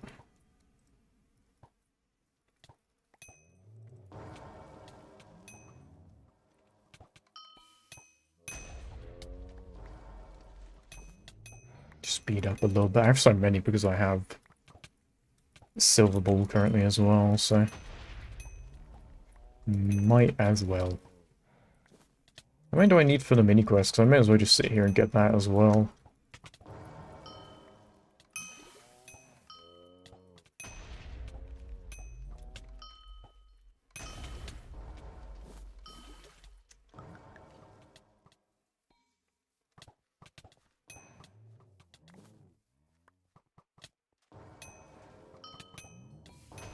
Let's see how much it is.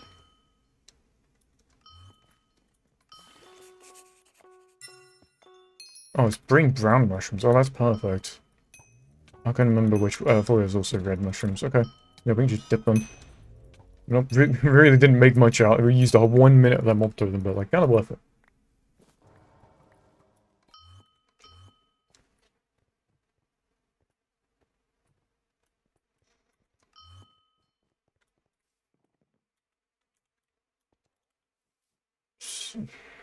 Do I need stuff from here? I don't know what materials I need to hold on to. I think I'm gonna just keep a lot of them that seem fine. Just to have them safe.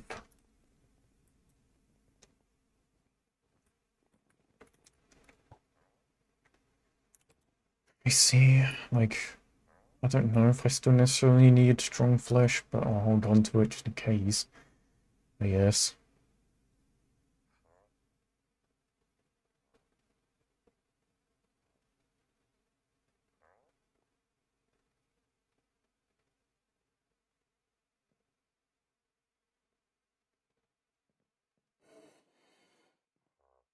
Don't really know if I need any of this, to be honest. I'll throw this in here just for the hell of it, but I don't even think I need that necessarily. Whatever, just clear it.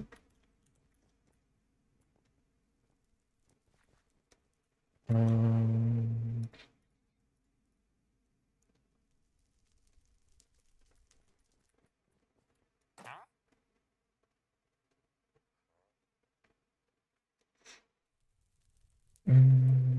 don't need that, don't need that.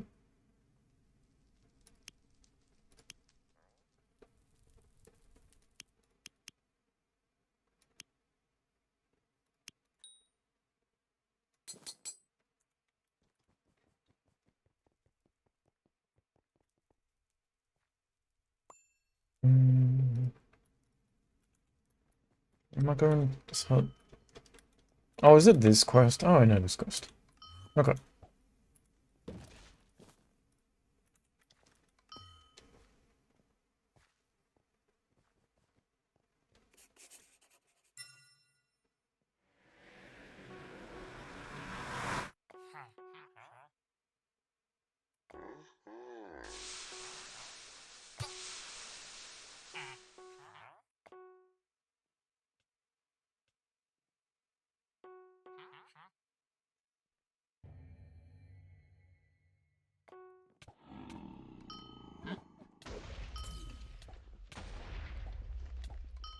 Use my ability points. Seeing that I have. Well, if it's going to do crazy stuff from here, then I should still use them. Ooh. Yep. Got that.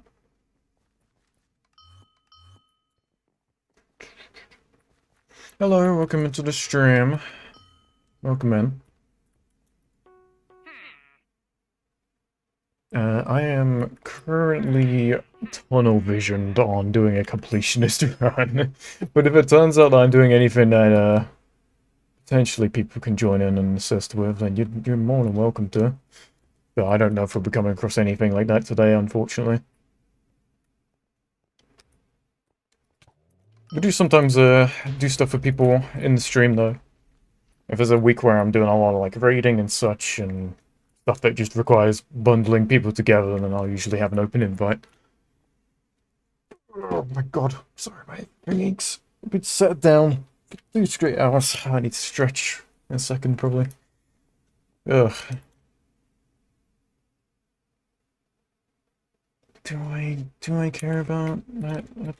I don't know. And it gives it to me, so why not? I don't know enough about crafting ingredients to be like, oh yeah, that's good, that's not so good, and all that stuff. Do I really need this? I mean, it's water damage. It looks like it could be usable, but I'll be honest. Could I probably commit to this stuff for a bit longer? Like, I'm not far off just getting an adventurer set. And I'd probably just go straight to adventurer.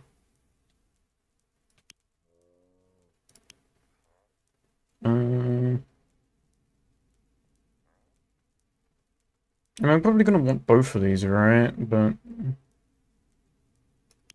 what's that block?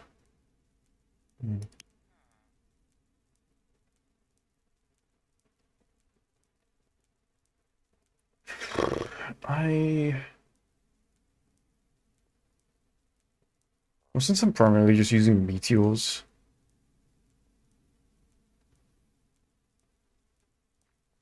I'll probably just that requires two. That's alright. Since I'm just currently just focusing main attack and then meteors are just kind of nice, so I'll just grab that first, I think. Like, I'm really just using teleport for movement right now, and I don't think I'm going to start using it offensively, necessarily.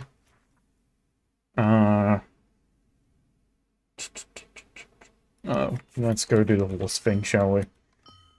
God, I have never, like, actually gambled for upgrades of horses before, so I'm probably going to do that. I know someone, it might have been Copper last stream, that said I should do it. I think I said yes, and I feel like now it's just like... Now it seems like I have to do it. I mean, it's worth it. Especially while I don't have, like, cheap teleport. Definitely could help. Did I think so?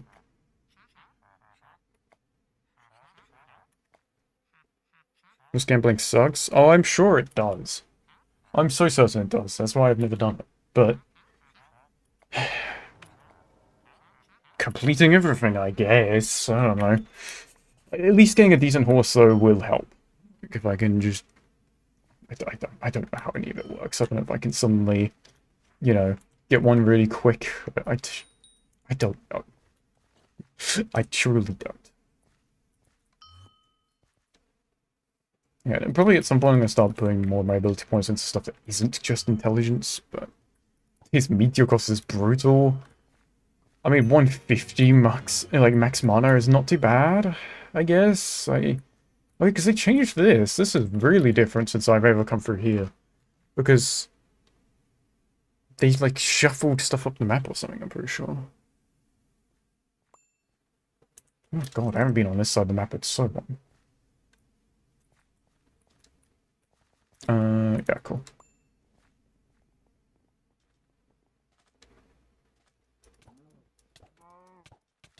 Alright, the funny horse just chases us, and I can easily accidentally kill, which I don't think it matters. It's really funny if it does, because, I mean, what did it want me to do when this thing's running into the things I'm trying to attack? You know, what I'm going to do, just watch. No, thank you.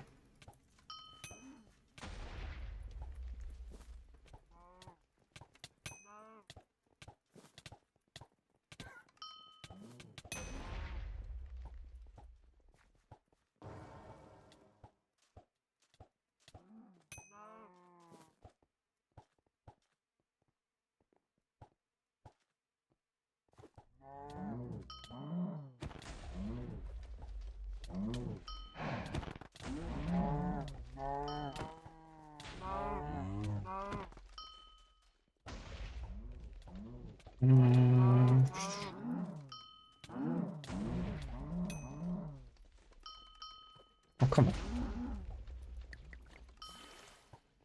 Wait, do I just not need to kill this guy? I have to kill you. Oh, I'll kill him anyway. Right.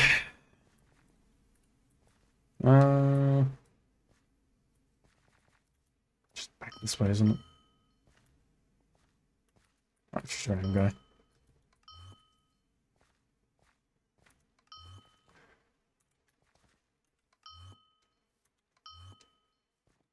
I don't think this quest is necessarily super crazy.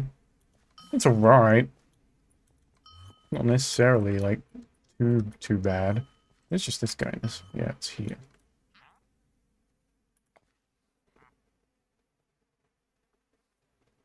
End of the day, it's just for a horse.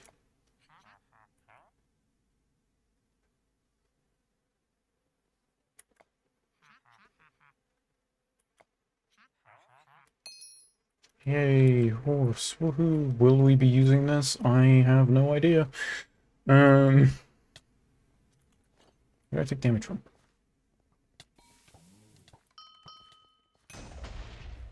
Screw that guy. Alright.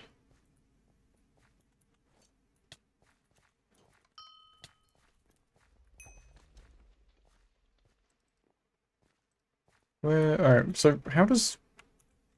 How, how does all of the horse stuff work? Do I just have to just use it? Is that about it? I just keep using it more and it levels up? Is that the entire idea, or is there more? I'm sure there's more to it. Why would I even ask if there's more to it? There definitely is. And it's gonna be dumb stuff that makes no sense. It's just so out the way. So really, do I just have to only, like, worry about leveling it right now? Is that about it? Okay, new question. Is that all I should care about? Like, I know I don't bother about other stuff. Just use it more, let it level up a little bit. Use that as is. No second thoughts about it.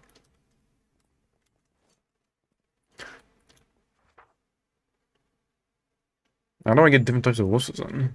Is that just from leveling it as...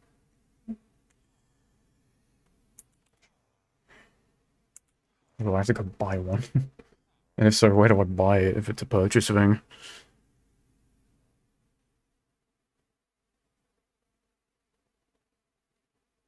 Lava Springs, supply and delivery. I'm gonna do this one because I think this is more in line, and then we'll do the other one next.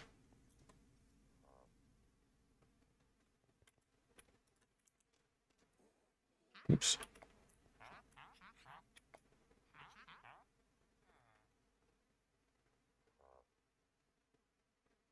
Oh, right, this guy.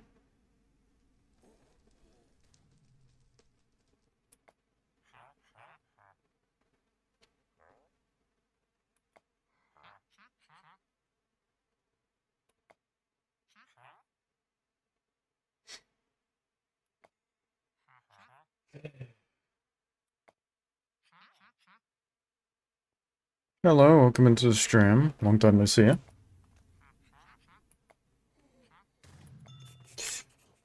So invested in Minecraft content now. I'm going for a completionist run. So welcome in. Okay.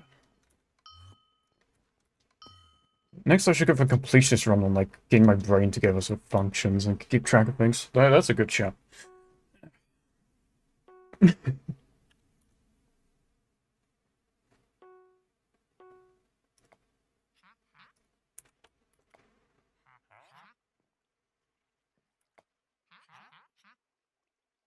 15 of those? 15 completionist runs? Do you mean? That's just ridiculous.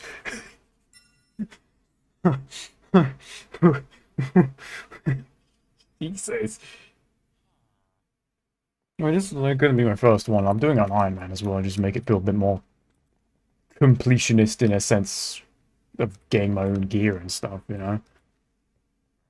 Oh, God. Yeah, which quest are you on? What's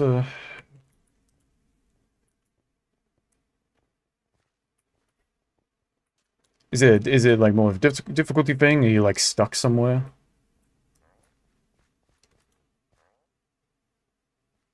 I don't know if I'm still want to go into this. I'm gonna use it. 2 bosses of over 1k health each.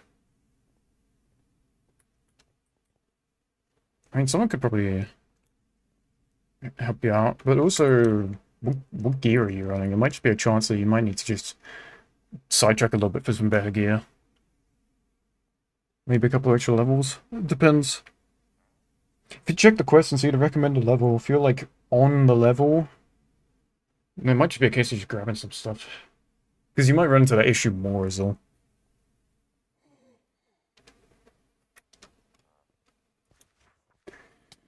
Ow, ow.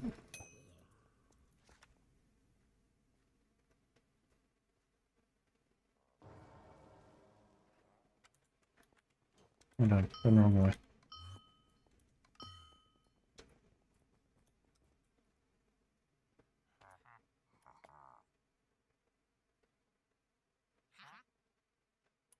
Oh, wait. Is this quest the same? Or is it saying I'm banned from the market because I'm on Iron Man? Is that just like a little detail because I'm on Iron Man? Or is it just always like, I feel like I wasn't paying attention to the whole, like, being banned from the market thing. It is? That's sick. That's really cool. That's a really good touch.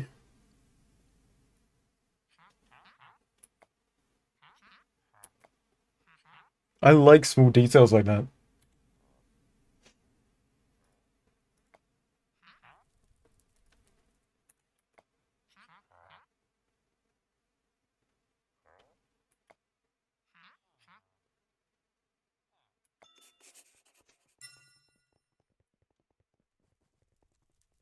Is this?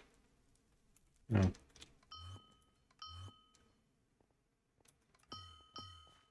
I can use my brand new horse. Oh my goodness. This is, I'm pretty sure my walk speed is faster than this.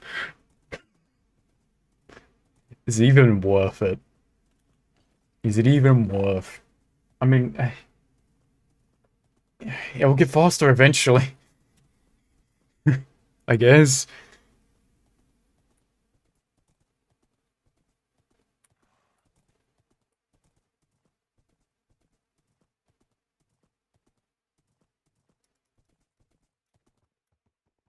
I also can't attack on this as well, just so you know.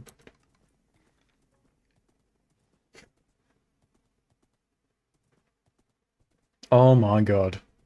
+1 speed, game changer.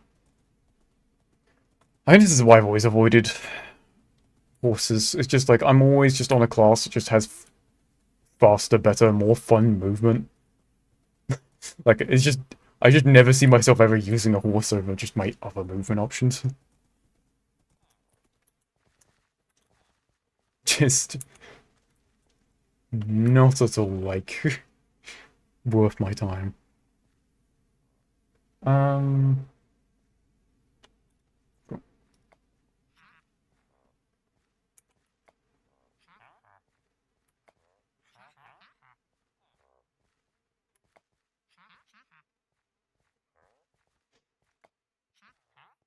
also another fast travel. Oh.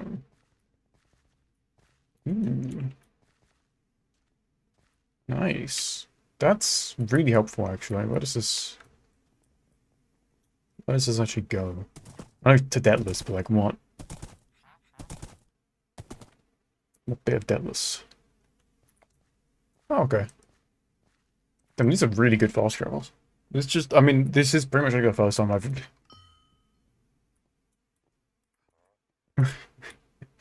like, I just don't,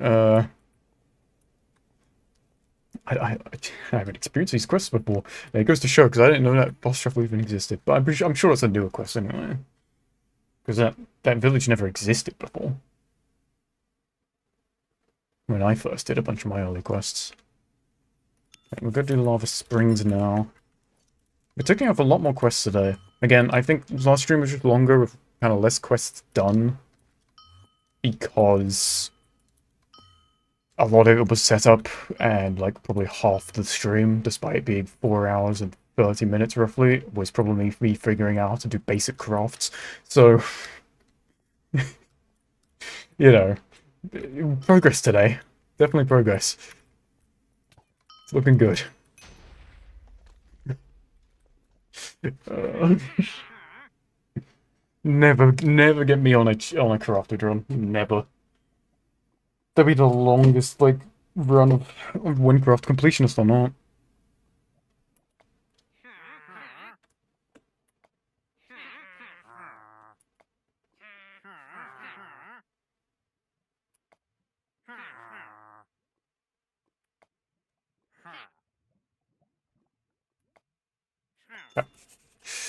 Do we still have to... Yeah, I have to get the evidence, and then we're gonna have to get a potion or whatever. I vaguely remember this.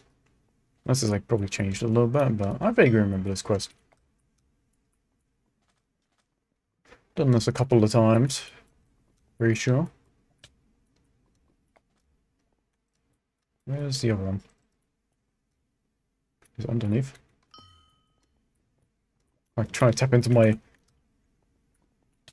very ancient at this point knowledge. Can I just... Oh, it's gonna... Is it this? I'm gonna go that way. Okay, okay, am I, like, blind?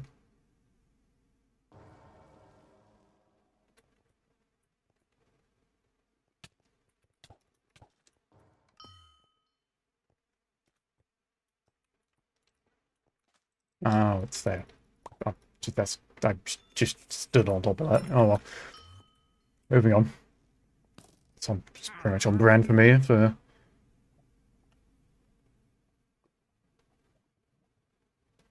Is Twitch stupid? But because it didn't do, like, /p. I think, like, /p might just be a Twitch command. It might just, like, swap that out. It's very possible. Even if you don't have access to whatever that command is.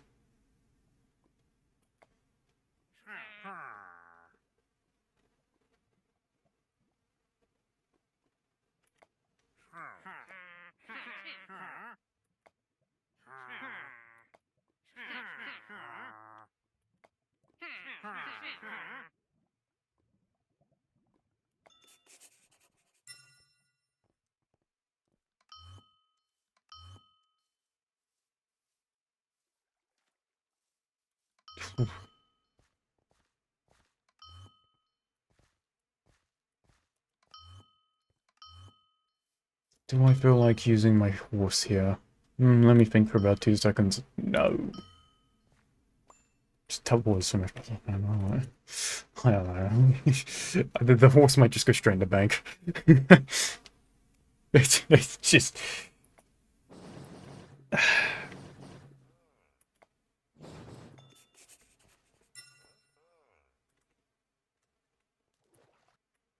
Okay, they mention how our characters mute. Love to see that little detail. Other games do that, and I appreciate that detail, so it's the same here.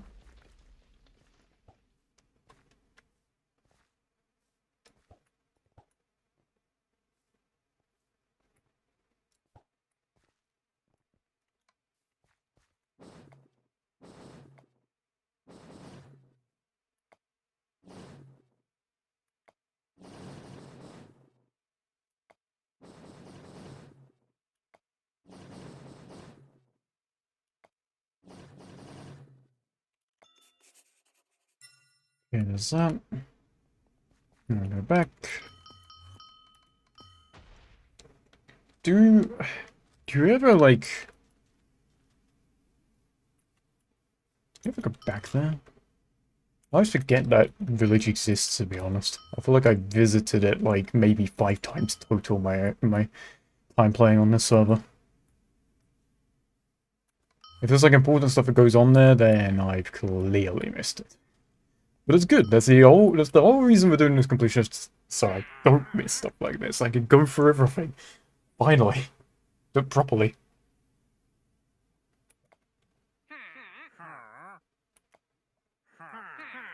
Um...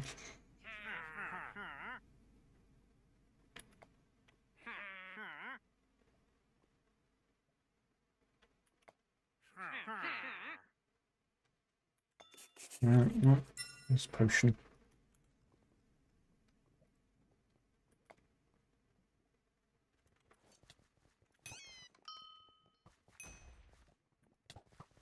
I forget if there's like a certain way I need to go, or if just running around aimlessly will get me in the right spot. Okay, I think running around aimlessly kind of worked.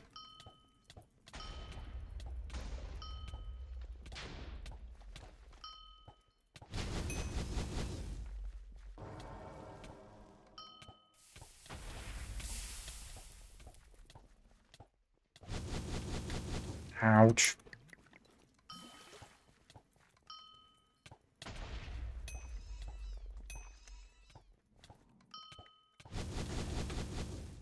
You know what this Yeah, I don't know. Recently, there's been a lot of debates in this chat. People are very invested into the stuff I've seen. So, if you're delving into that debate, I wish you luck. Ow.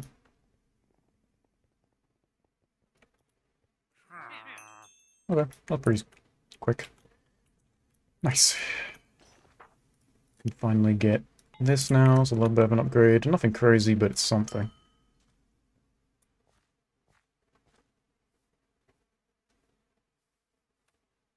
Uh,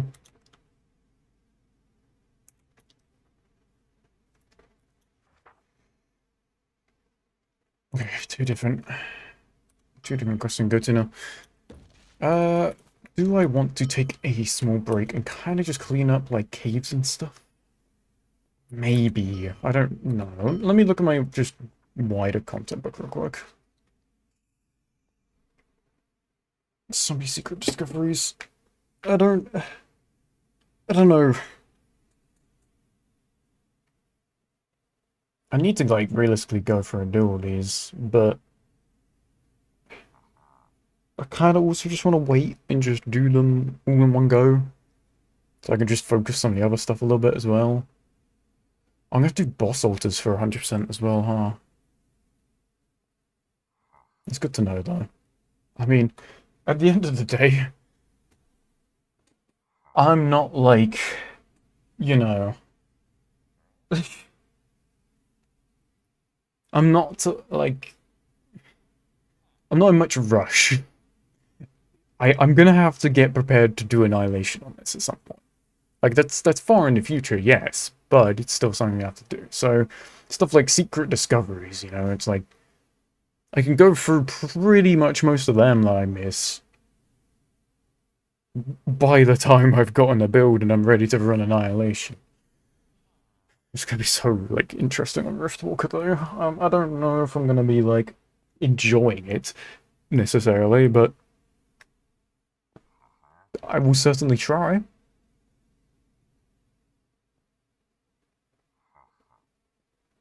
I don't know if, like, will Riftwalker even be any good, considering I'm going, like...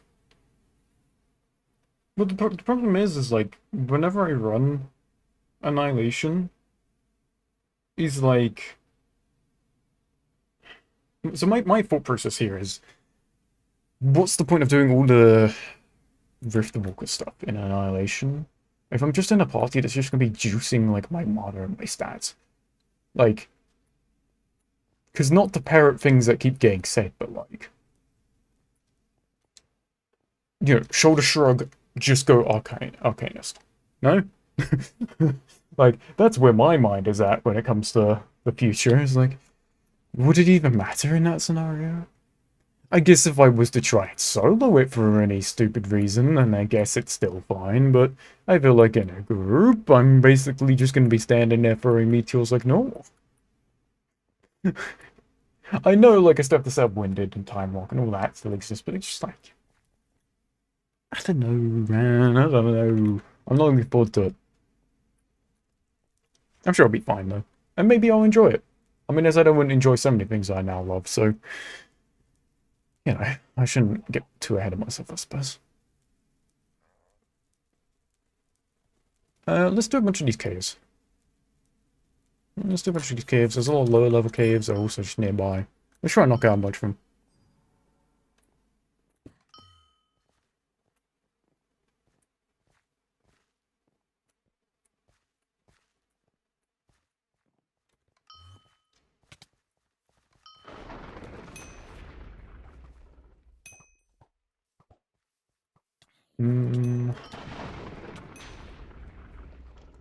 I've done this cave before. Oh, I think I have. Okay.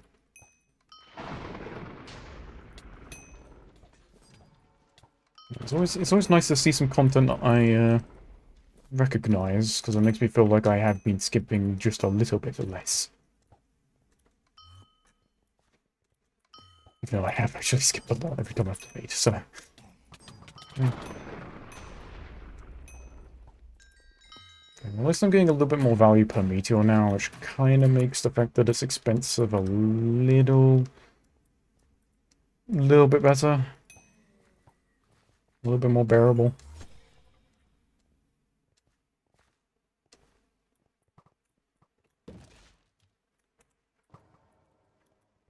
Still another cave. Blue chest didn't spawn. Oh, not another cave, another chest, sorry. Okay, I heard it. Oh my god. Where is it? Here? There we go. Is that all? No, there's more. Okay. I definitely am starting to remember this cave more now. Oh my god. Oh my god, mob totems. Run. No. It's the sentient mob totems. What the hell? Get me out.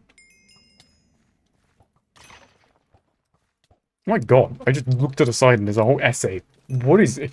I know this discussion's like getting more serious than I would have ever expected a real discussion to get, but like, even I'm at a loss. What's happening now? Like, what the hell?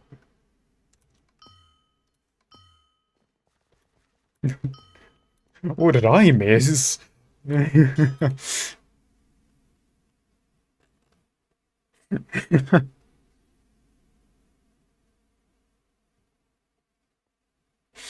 Alright, well, as long as you're able to keep it civilized, then I'll have a little bit less of an issue with it.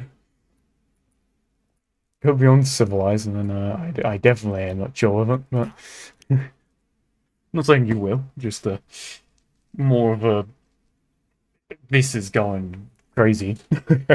Way further than that boy would.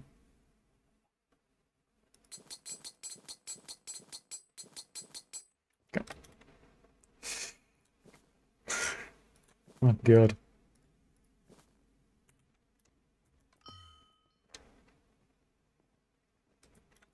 See, this is why I live the luxury of being someone that just simply doesn't really understand much in this game. And I say it's a luxury because it's like, you know, the Minecraft community are pretty helpful enough to the point where I'm like, if I'm interested in something or I like want recommendations, I'll usually get them. Even with like a full build link, it'd be like, yeah, just go grab this stuff. This is the stuff you're gonna need. Very useful stuff. It's not full backseating because I'm asking for it, right? But like, I don't have to understand these things. I don't have to get into these kind of conversations. I just take the builds that people say are good and use them, and then I have a good time. It's kind of nice.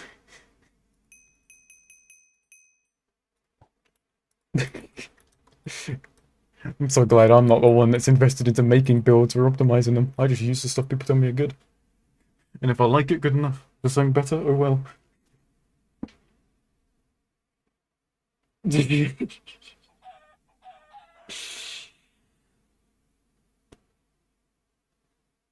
pressing stick? See, that's what I can get behind. That I can get behind.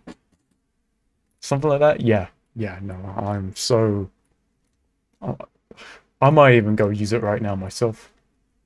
I don't know why I haven't. The level requirement's there, like I could.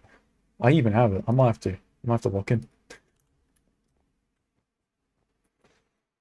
Have people been crazy enough? And I already know the answer. I already know it's going to be a yes. Like saying, if someone has been crazy enough in terms of Windcraft, like it's always going to be yes. Have people been like soloing stuff with depressing stick and like depressing weapons in general? Look, I'm pretty sure I know the answer. The answer's probably yes. Like, people are just that, like, not okay in the head, is the way I'll put it. And that's a nice way. Not really, no. That's surprising. Never mind that, I take it all back. That's shocking. Because, like, I've seen people done, like, full white gear and stuff like that, right? Like, that's fairly common. I'm surprised people haven't gone an extra step and just gone with the depressing weapons. Like, I know there's a jump, like, at the end of the day, still, like, level 100 area white gear is still usable, kind of, to some degree, compared to, 1 damage weapons, but, yeah. No very content. I guess that's fair, yeah. There's, like, I guess there's levels of something being challenging and being like a big endurance test, but it's like you still feel like it's an achievement, and then there's spending a whole hour in a fight because you're using a 1 DPS weapon. I think this is fair. That's valid. But it's also, at least I'm kind of glad that I wasn't going crazy and thinking people would try it. Like hearing it gets attempted every now and then. Because that is what I was expecting, is people to be like, oh, I'm going to do that. That's what I'm going to be doing in my life. I'm going to sit with the 1 damage weapon and accomplish every piece of content. So at least that part's not shocking.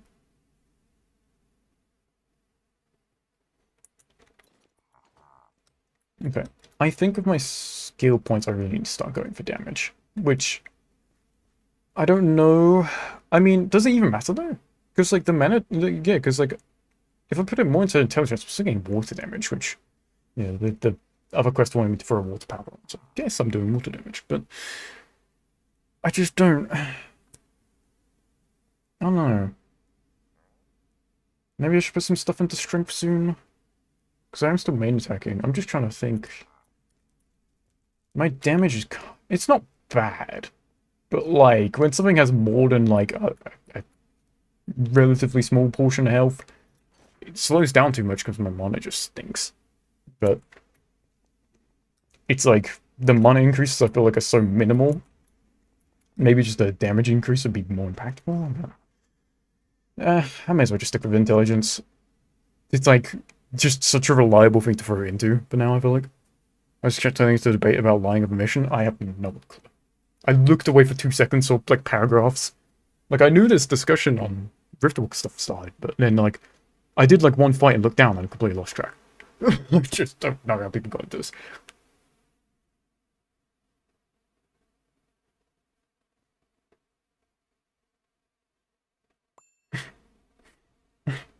I, I don't know.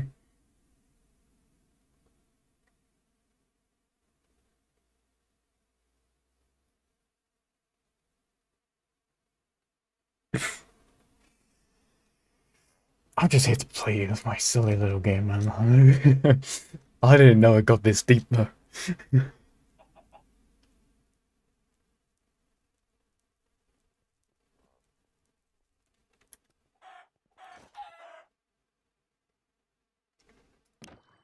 Anyways, crates, guys? Anyone up for some crate openings with my...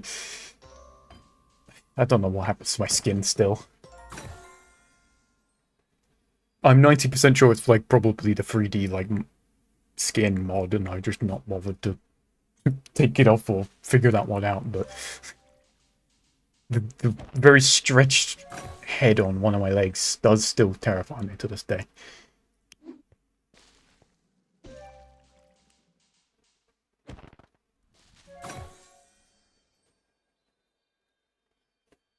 Yeah, look at the funny little crates, guys. Look at the funny little crates. Oh my god. What are we gonna get this time? Oh my god, it's purple. No way. Holy. Yeah, it's scrap value.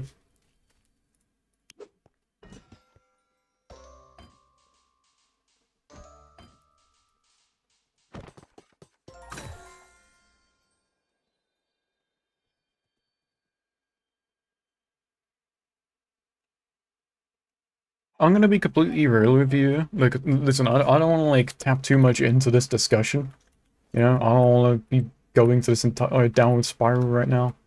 But granted, it's a different game. It's not Minecraft. But as someone who loves, and is probably like my favorite part about the game, I love build crafting in Destiny. Say what you will about Destiny, I just love the build crafting of it. Like, anything you say about Destiny is probably true anyway. But anyway, I love the build crafting in Destiny. As someone who has made their own builds, like, I've made a brain dead busted build, right? And I've used it for like almost pretty much a year by this point. And like about 4 months after I had made mine, or maybe not 4 months, maybe it was like more like 2 to 3, but a period of time after I made mine, like, I didn't say a thing about it. All of a sudden, every single person is basically using a very similar build to it. People will find the stuff that you've made. Yeah, I was gonna say, Destiny, you can just click on someone and you can view everything they've got. You can see every single stat line, every single perk, every single, like, thing in their subclass. Like, it just... And then there's so many community, like, tools and stuff for spreading that. And also the Destiny API made by Bungie themselves is literally built to be able to spread this information easier.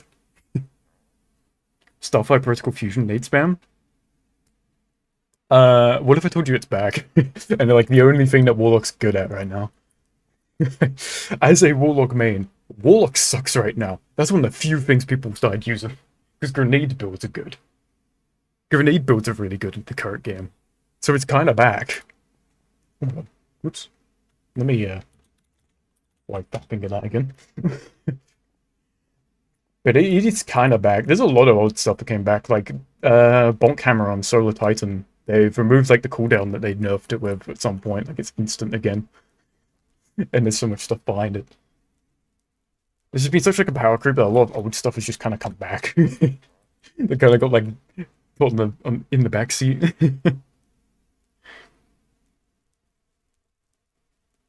Q-Slap Icarus Dash in meta builds? I still do it. I don't care. I still play Icarus Dash in.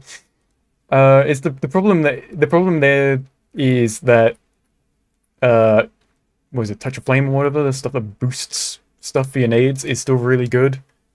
And now it's just kind of dumb to not put the Solar Buddy that exists now on.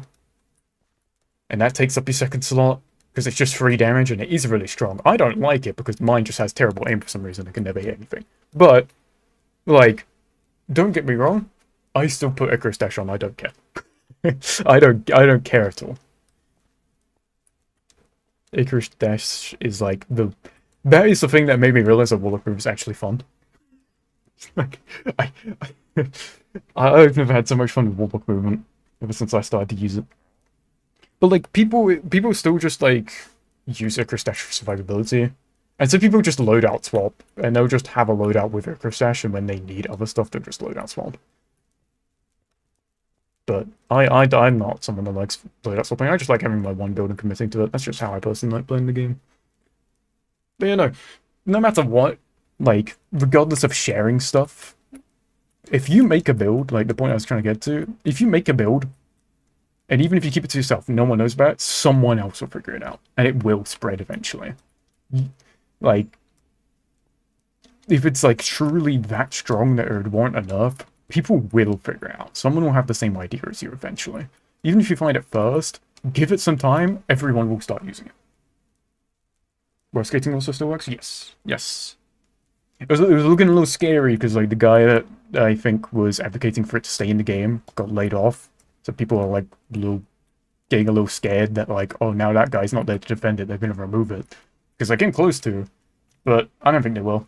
And they've also like done better stuff for like using eager edge from movement, so I don't lock onto enemies quite as much at certain angles. Like, they seem fine with it. Yeah, World Skate still exists. Yeah, Destiny builds are a lot more simple. Like, there's ways to like min-max, right? And I'd say that stuff's kind of maybe a bit more complex because it's figuring out what does and doesn't like stack into the things you're using and by how much. But like at the end of the day, it's still pretty simple. And if you don't go to min-maxing, you're probably still like 5 to 10% off the min-maxed anyway. So it's like not noticeable because if you're not min-maxing, you're not in high-end content to notice that extra like 5 to 10%.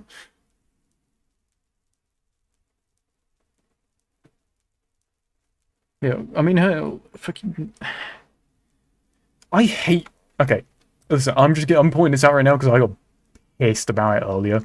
Listen, Destiny Rising came out, like, this morning, today, which is Destiny's mobile game now, which is, half a Destiny first-person shooter and half a gacha game developed by NetEase, so take that as you will. Genuinely, though, I'm kind of having fun with it. But anyway, hiding the credit card is a must, isn't it? I'm just gonna say, I've got through enough of the tutorial, sorry, where it's got me to like learn about doing pulls. I did all the 3 pulls I could with all the stuff I had. I got my first mythic pull for a character. Gave me the character that basically is just Well of Radiance Warlock. Like, their super is basically just well. And they're heavily supported. And I just took a lot in me to not just completely uninstall it instantly. I go from one Destiny game where Warlocks are currently so bad that they're getting specific Warlock buffs to try and make them actually usable. And then I see this new mobile game, I'm like, oh, I'll give it a shot, see what it's like, and it's immediately told me to get back on WoW. It's just not fair. It's just not fair. Like, classes don't even exist in this. Like, it's set in a universe, an alternate universe, but in a time before classes existed, and it still manages to give me well of radiance. Is crafted over half still peak movement? Yeah. Yeah, there's a lot more swords now that have eager edge, and some people just choose to use the other swords. I think it's just like the frames or whatever, the archetypes are just better, but also using for damage maybe. But like, yeah, I still use the other half. I still use my beautiful purple energy sword. If anything, just for the fact that it's Halo. Like, I started playing Helldivers for the first time in a bit recently just to get on and get the Halo stuff in there. Only that franchise was still good. Yeah. I would say, like, Destiny is worth giving a shot. Especially with, like, the recent, like, changes and stuff. Because a lot of the changes were focused on core systems of Destiny. So a lot of stuff is different. And I like a lot of it. I don't like a lot of it. But also I know what happens if someone suggests you to, like, revisit Destiny. Like, that's basically me looking at you who's had one too many drinks and like, hey, I'll buy 5 more. It's like, you know, it's not helpful advice by any chance, and it's just going to make things worse. Go back into this at some point, we'd have time for it. Yeah, I would probably say just wait then. Or hell, just put Destiny Rising and try that out. It's a very different game, but it did surprise me a bit, but I just don't know. It's definitely not going to be for everyone. I think I'm just, like, pleasantly surprised by it because I went into it and the in-game chat was, like, people actually being positive about it, which... This is, like, this is the Destiny community we're talking about. I think they've been replaced. But I'd say, like, Destiny, the current gameplay loop is very much committing to a very long grind that takes a lot of hours. So if you don't have much time, it's kind of like, eh. But if you get the chance to and you want to just check it out just for a bit and just kind of see the systems, just not do the grind, just, you know, see what's changed, that's still fine. They've simplified a lot of things. They've changed armor stats, and I would argue it's like a bajillion times better now. You now have the portal as a thing, which is where all your activities are, and it shows you all the relevant loot and all that, and I think that system's good. But the grind for that is just way too long. Stuff outside of the portal is just kind of pointless now. So it's just in the early moments of it being all fresh, and like, it's kind of eh. But once they add more stuff to it, I think it'd be cool. I think it'd be really nice. It's already quite nice, but it's just, I don't know. And then Pete Parsons is gone. The best part of it all. Oh my god. I don't know. I don't know if you know who that fella is. But that's news. He's gone. Sony forced him to retire. Good riddance. Yeah, for him to work on. Yeah, I guess that's fair. Yeah. I guess Windcraft being your, yeah, it's going to consume a lot of your time now. Yeah, it's just like, yeah. Like, I think, me personally, I've just enjoyed a lot of more, like, newer systems of Destiny because I've been able to invest a lot of time into it. I feel like, I don't know, I feel like it's fine if you just casually play, and it lets you play at your own pace. It's just like, stuff still resets seasonally, and so it's like, it's at your own pace, but you still kind of have a deadline. It's weird. They forced to retire Pete Parsons, the old. Well, he's currently still there. I think he's like in for like less than a month, and then he's finally gone. But he was the old head of Bungie, I think, just in general. He's the fella that really liked his vintage cars and would proceed to buy multiple vintage cars and then not have money to pay his employees, so he laid them off. And also was just the guy that came from like Microsoft. He didn't work on games. He don't know stuff. He's only good for marketing. And Destiny don't need marketing right now. They need someone that can, you know, run the game. The new guy that's replacing him, I think he's like, I think he's the guy that like did a whole like games conference thing about like over delivering, which got people like worried. But like he's kind of playing into it, joking about that already, which is nice to see.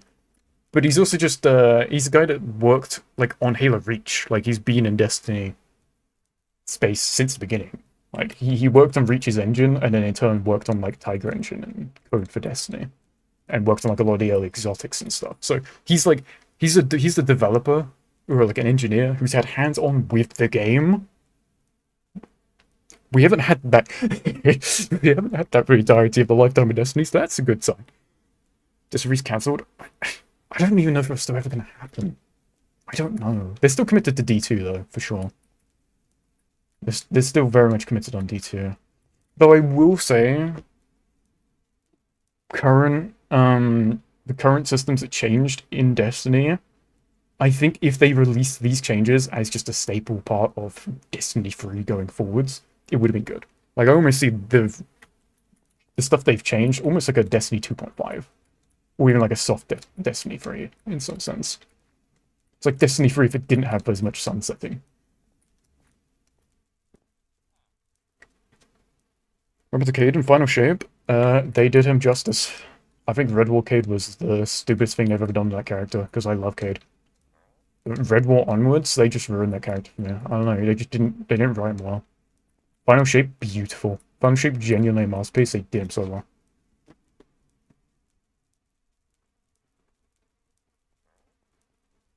But I guess Final Shape spoilers.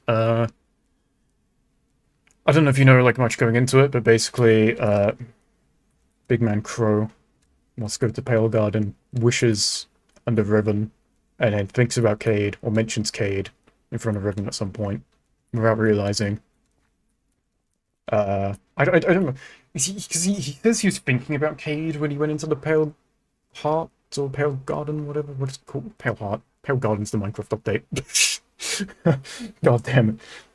But basically going into the Traveler, he said he was thinking about Cade, and then Cade was there, but I think the lore tab suggests that he thought he was talking to Mara about Cade, and that Mara might have actually just been Riven at the time. But basically, either way, we looked to Riven for help to get into the Traveler, into the Pale Heart, to go deal with the Witness. He, one way or another, wishes his way in. Riven, you know, being a Wish Dragon and wanting to corrupt it and stuff, and have their little fun with it, that's how they work and all. It was like, oh, but what if we put Cade in there? That'd be so silly. So Cade's there. He's still, like, without his ghost. I think he's kind of... I don't think he's lightless, because he does pop Goldie. But they scrap a little bit. They're like... Cade sees Crow's ghost and like, oh, okay, I'm not going to shoot that guy in the head. But the entire time, it's just, like, throughout the campaign, it's kind of like Cade and Crow are almost like leading everyone. They're like the level-headed guys, and they're constantly just chatting with each other. Like they're constantly just like learning from each other and discussing like a bunch of stuff. Up to the point where later on down the line, like kind of after the main campaign, Cade passes on Vanguard to Crow. So Crow is now the Hunter Vanguard. Because he also gets the idea that like he's kind of not there permanently. He's just kind of made of light, and that he may not stay forever. So he's like, he's making sure to pass down the torch, like, very much. And he does so good, man. Like, this is like D1 Cade, but even more serious. And actually, like, he cooks. Like, my problems going from D1 Cade, D2 Cade, is like, they made him too silly to basically seem it, like, a way to force him to get killed off because he's too silly. That's not quite Cade. Whereas this one, he's so, like, mature, chill, like, he's keeping everyone together while still being Cade. Like, phenomenal recovery. Phenomenal recovery. But during the main fight against the Witness, so the raid happens, and then after World's First gets cleared, a new activity unlocks for everyone. And it's a 12-player activity where everyone finally goes to like finish off the witness for good. And then the kind of like final, everyone's power together, let's beat this guy. Everyone channels the Traveler's Light through their ghost, beams the hell out of the witness, and then the ghost floats up and just turns to stone. Like, it's just dead, and you lose your light. And then, while just like kind of mourning Ghost for a second there, Cade strolls up and, you know, talks about your ghosts, like, they did good out there. And then they basically, Cade's kind of just like, you know, tell the others this is his choice. He's making his fate. This is his decision for once. He puts his hands on ours. A little intimate, but like it's Cade, so that's fine. And he basically transfers all the light that's keeping him there into our ghosts. He calls us his favorite. I cried at that. And he revives our ghost. And then, yeah, so that's Cade gone again. But I think he serves his role in the campaign, and I'm glad they didn't just bring him back as like, oh, Cade's been here the entire time. They did his story so well. I would recommend even just going to look at that final cutscene. Like, it's a really good way to wrap it up. I mean, it's just chef's kiss. I'm glad we get to the episode this way. Everyone's still like discussing stuff. How has no one stopped? How have we not come to a conclusion? Why have I still seen someone talk about Winded? Yeah, I'd say it's worth it. Destiny's expansions always go on sale for so cheap. Just wait for it to go on sale and just pick up Final Shape. It's such a good campaign, genuinely. It's so good. So well made. Like, the entire campaign's so good. I'd even argue that the current expansion, the newest one, is really good. It's one of the best narratives ever. I'd say narrative-wise, it's probably top 3 all campaigns and all expansions throughout the entire lifetime of Destiny. Genuinely, it's just so good. And it kind of gets me excited to see the narrative direction for the future, since we're kind of done with Light and Dark Saga. We're on to a new one. But I know a lot of people have issues with like gameplay stuff and just general systems in the general game, which I kind of agree with, but narrative, campaign, oh my goodness gracious. I thought they fired all their employees. I don't know how they have people that are still cooking this hard.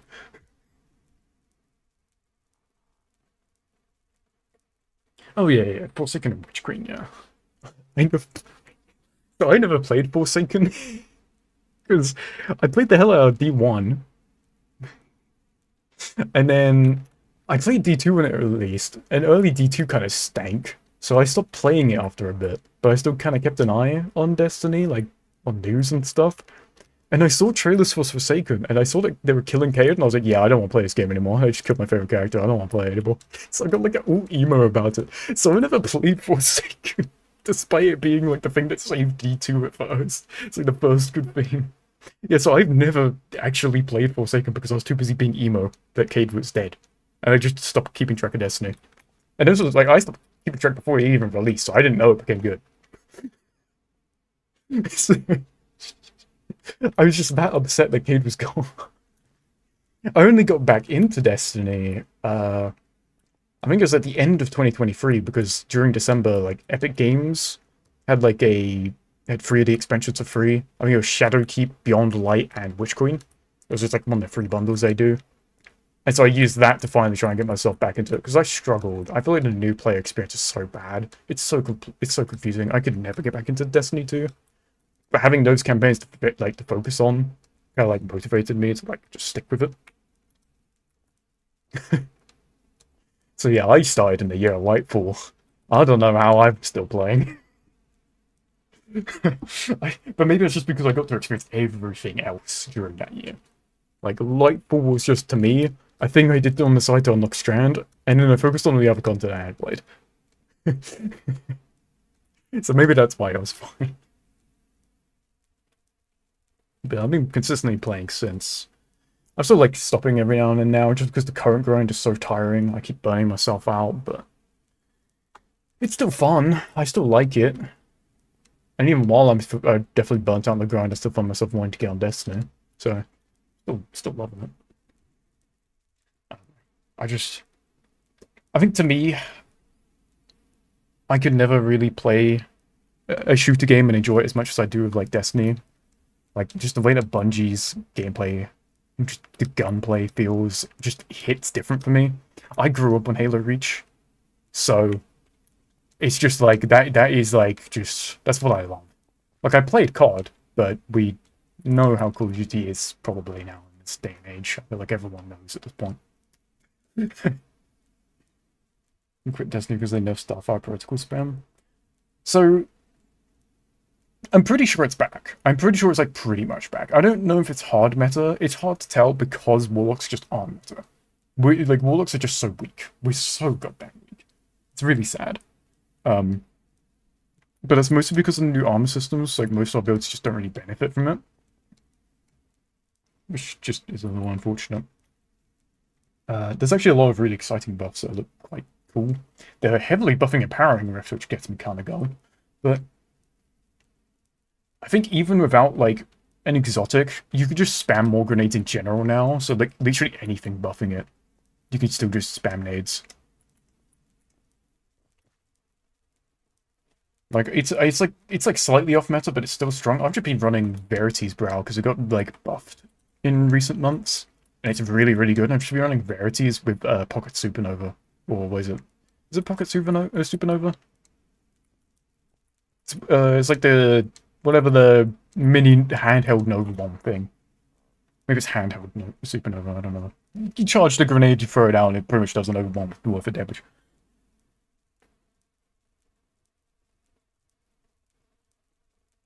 I think you can definitely rock that right now. You definitely can. I mean, well is still really good. It's never not going to be good. I think, yeah, I've seen a lot of solo. Just play in general, but I didn't keep track of what all warlocks were using in World's First and stuff like that in the raid because everyone's just on well and that was the only job you had because warlocks are just not worth it. Don't forget fusion nade hitting yourself. I don't know if that's still a thing. I couldn't tell you. I don't use fusion nades. I like playing solo warlock. I just don't like well and stuff like that.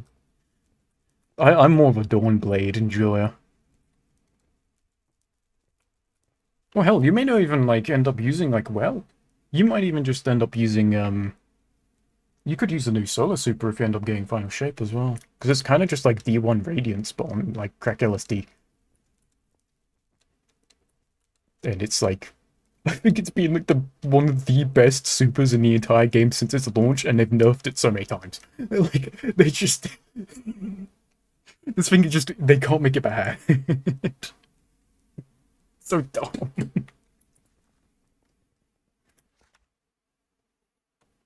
I don't know if I'll be doing any Destiny streams soonish. I mean, like it depends what really happens.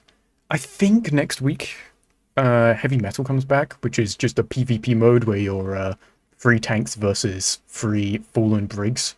And, like you're controlling either of them, depending on which team you're on. So like I'll probably play for that.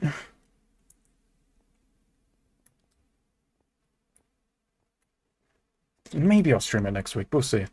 Because I have my variety days on Wednesday, and I've done a couple recently, but since I'm like I've gone so much to the grind, I've slowed down a bit. I've not experienced release eager edge now. I've also not experienced double eager edge from like the crafting, which I'm pretty sure is a thing, right? You could have like double eager edge. Which I don't think it exists anymore, even if you somehow still have a role like that. I think it's done work, but is this still Windcraft talk? At this point, no. I think we got so caught up on the Destiny topic because it wasn't the Riftwalker debate. Like, I can't lie. That debate, I was just so lost on it. And then the mention of Destiny happened and I locked in. This is all I've been driven to. But I love talking about Destiny. I'm introverted and horribly socially awkward. But you talk about one of my hyperfixations, you can't shut me out. That's just how it is. Send me to a war and she's dying. You can't die to physics anymore. That's another thing as well. Like, they removed that, I forgot. That wasn't always a thing. That didn't make sense though, because I think when I started playing, I started to learn like roller skating and other just like movement. A lot of stuff I looked at was kind of older. I was wondering why I always felt so much slower than stuff I watched. And that makes sense. It was probably just that.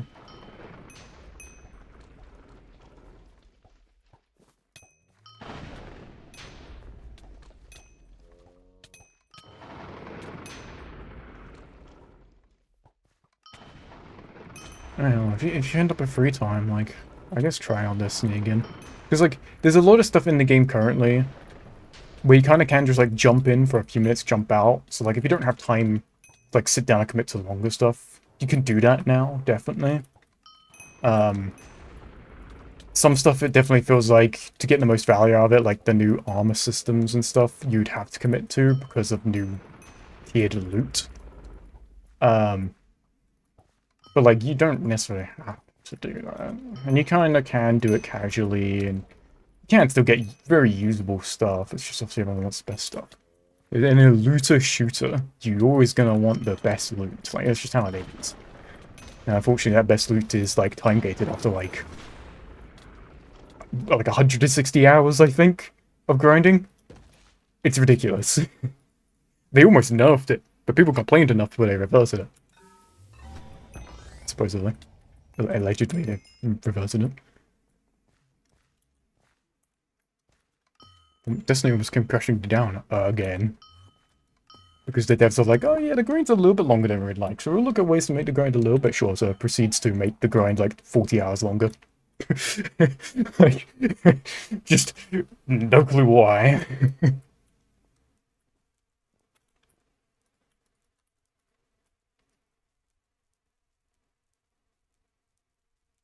Switching off sword and I didn't cancel momentum.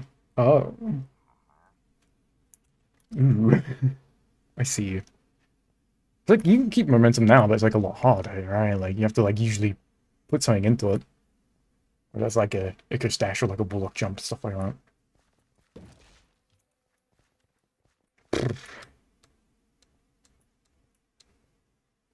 It's a hell of it, man. All this Destiny talk makes me want to play it more. I see no multiply the negative number in that calculation. Well, I'd love to say that it's just an excuse like that. It really wasn't. It really, really wasn't. It was intentional. There's no way, it's no excuse. It hurts. It hurts to think that they were just that silly. And silly's the word I'll go with. So anything else might be a bit too mean. What other cave's gonna do? Because I'm so, like, sidetracked. I'm enjoying the Destiny talk. Forgot about the completionist stuff.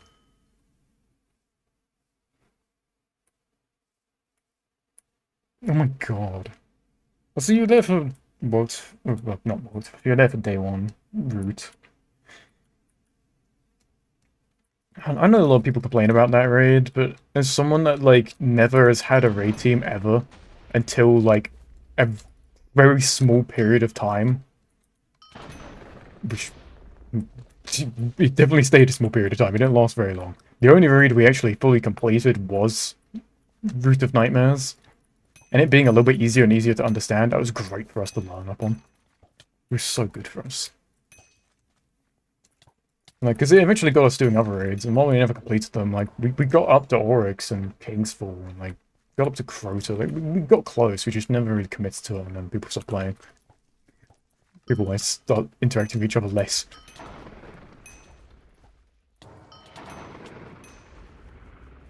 We were by no means optimized. I was carrying DPS, and I was on pure stasis Warlock using Acre Scepter.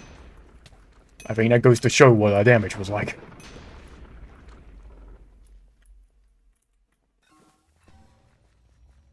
There weren't even a full red team, there was only 5 of us as well.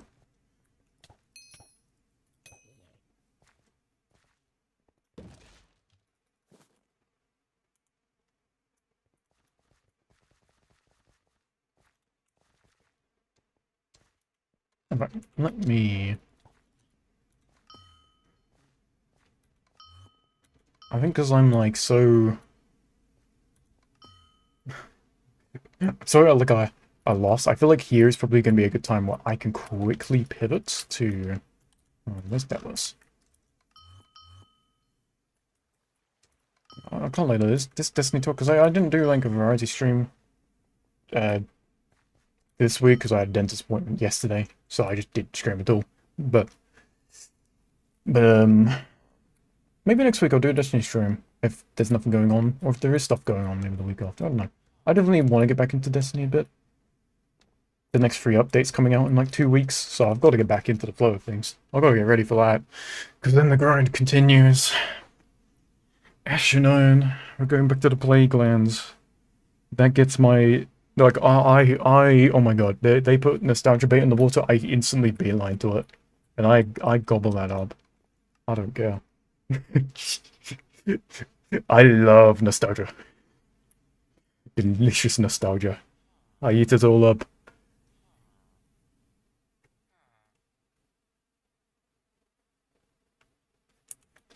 Okay, let me pivot to doing a little bit of this. Because I want to... I'm going to start... I want to wrap up the stream soon-ish, so what I really want to do...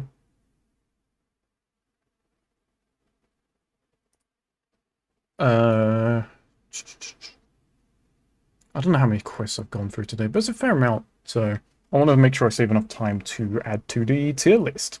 So, on top of the completionist run that I'm doing, I am also then going through and ranking all the quests, just so they're fresh in my mind, because I want, you know, I'll never get to do a tier list again unless I do another run of all the quests, because I will forget. So I may as well do it alongside, you know. So, forgive my scuffed browser stuff, but,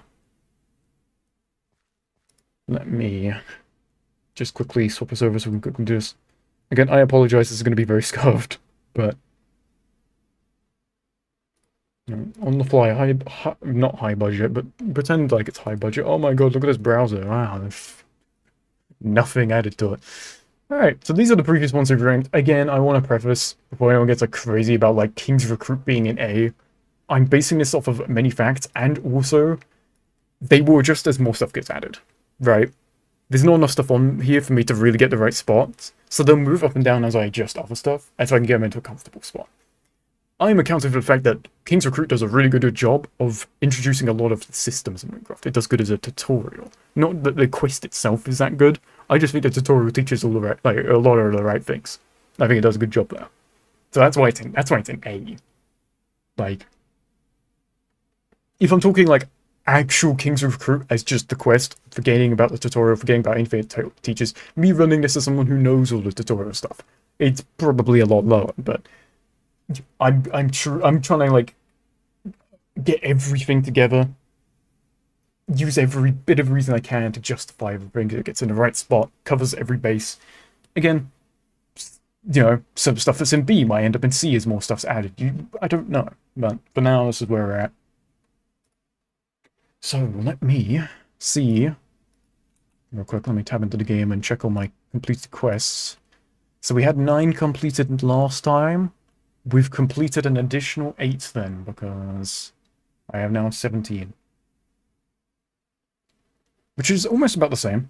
Not bad, I guess. For a shorter stream, for the fact I also did have stuff on the side too, it's not too bad. Okay, so... I think... Okay, so we can kind of just go in order of the ones I see, I guess. It doesn't matter if it's in the order we did them. We could do Maltix well here. Let me just double check. Yeah, that's definitely fine. Okay, where is it? Where is it? My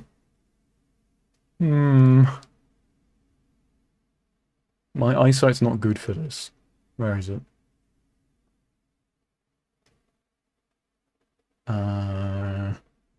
There it is.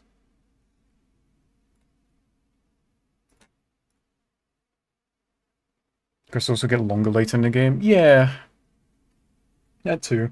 I was originally going to do it after every single quest and then realized, oh, the game, that's probably not the right idea. So that's why I do it at the end of the streams now. I usually makes more sense. Right, Maltix, well, I think it's a fine quest. It's not a super long quest, of course. Most of the early ones are pretty short in general. I think, I mean, if I'm basing it off of, especially like how it's evolved, because a lot of these early quests I would have lost done whenever I probably first would have done them, or like near the first time I would have done them. And I think it's had some improvements. I think the like the witch model is really nice, which I think that got added when everything sort of in the Agni area got like refurbished, I believe. I could be wrong, but I'm pretty sure it's probably around that time. Makes sense. Uh, I'm. I don't think it. I don't know what the rewards were. I don't think it was it anything crazy. I don't think. I could be remembering wrong. Oh, I can just check.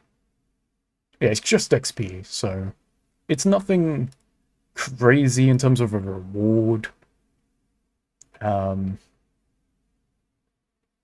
Yeah, okay, so yeah, it was around then. Because yeah, I haven't done it from probably about a year ago.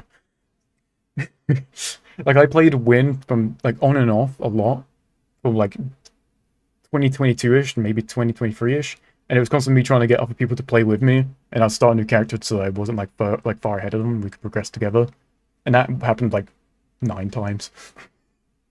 And then I had my highest level character, my archer, which stuck about 80, and I just didn't play for a long time. And then when I started streaming, I finally got like into it. I don't think there's really much to comment on because there's not much like it's just a quest you go out of the way. Like it's a very optional side quest and it feels like a side quest, but it's not bad. Short, sweet, you get a little fight. Like, you know, the dialogue there is fairly solid. I'd be willing to put it in C, probably. I think I agree with the C. I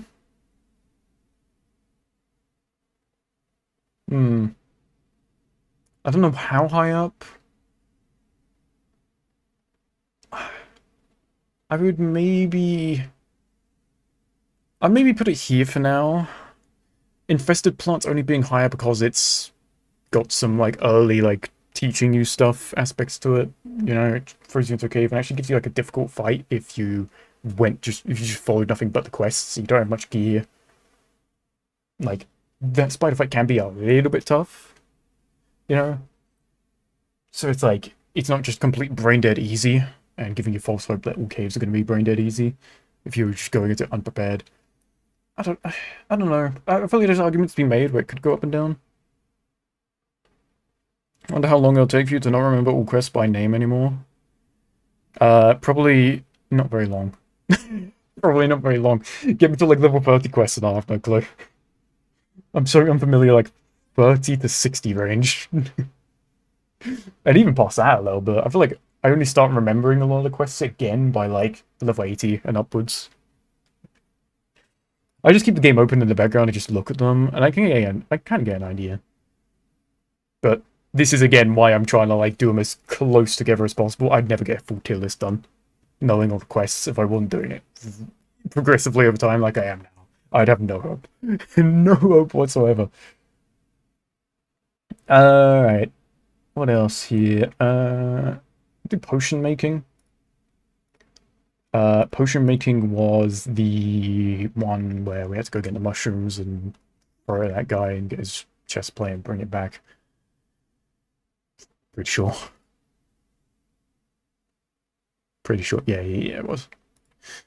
Where is it? Potion making right here. Okay, DOF, really? Do you see it that low? I mean, it's like, it's not bad. It's not a bad quest. It's, you know, it's indirectly telling you to go get some stuff from some mobs. Getting mob drops, their materials. I don't know if it's necessarily a tutorial thing, but, you know, it's also right next to a mini quest that also takes the other type of mushrooms, which is kind of nice, I guess. Like, it's just a convenience thing more than anything, though. It's a little fight. It's alright. It's alright. But I think I'd be willing to put it in... It's just an old crusty cat, a quest system thing. Okay. Noted. I'd probably put it high D tier, maybe. I put it above Sewers of Agony. Again, I only had this kind of lower purely because it's like, I see no incentives to go and do that quest now.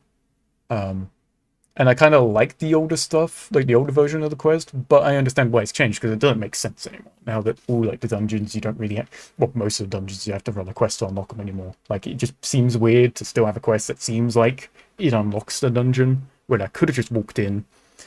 It seems out the way, and I guess it's kind of similar here, but it's better because it's quick and it's just a simple boss fight. It's not too bad.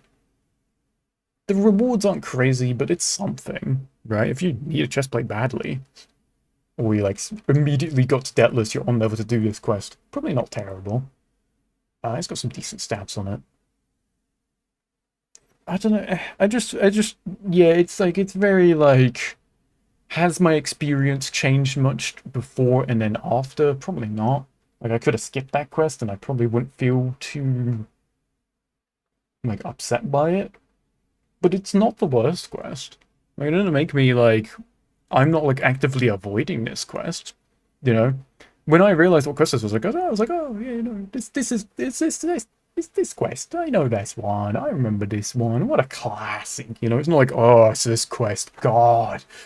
Like, at the end of the day, you just get 8 mushrooms, you give it to a guy, you fight a boss, you go back to him, he gives you a little bit of gear, he gives you a little bit of XP. It's not the worst. Still unlock the dungeons more? I don't know, because when I did Sewers of Agony, it was kind of just like, they were treating like those sewers like were just always open. I think, like near the end. Whereas before it was kind of just like, oh, we accidentally blew open the front of the thing. Oh no, this is really, really bad. Oh god, this is so bad. We have to clean up this mess. Whereas now it's just kind of like, oh, don't listen to the rumors that there's stuff down there. There might be stuff down there, but just don't worry about them. Like, it's kind of treating like it's been open for a bit, which makes sense with the dungeon already being open. I think I prefer the older version of it.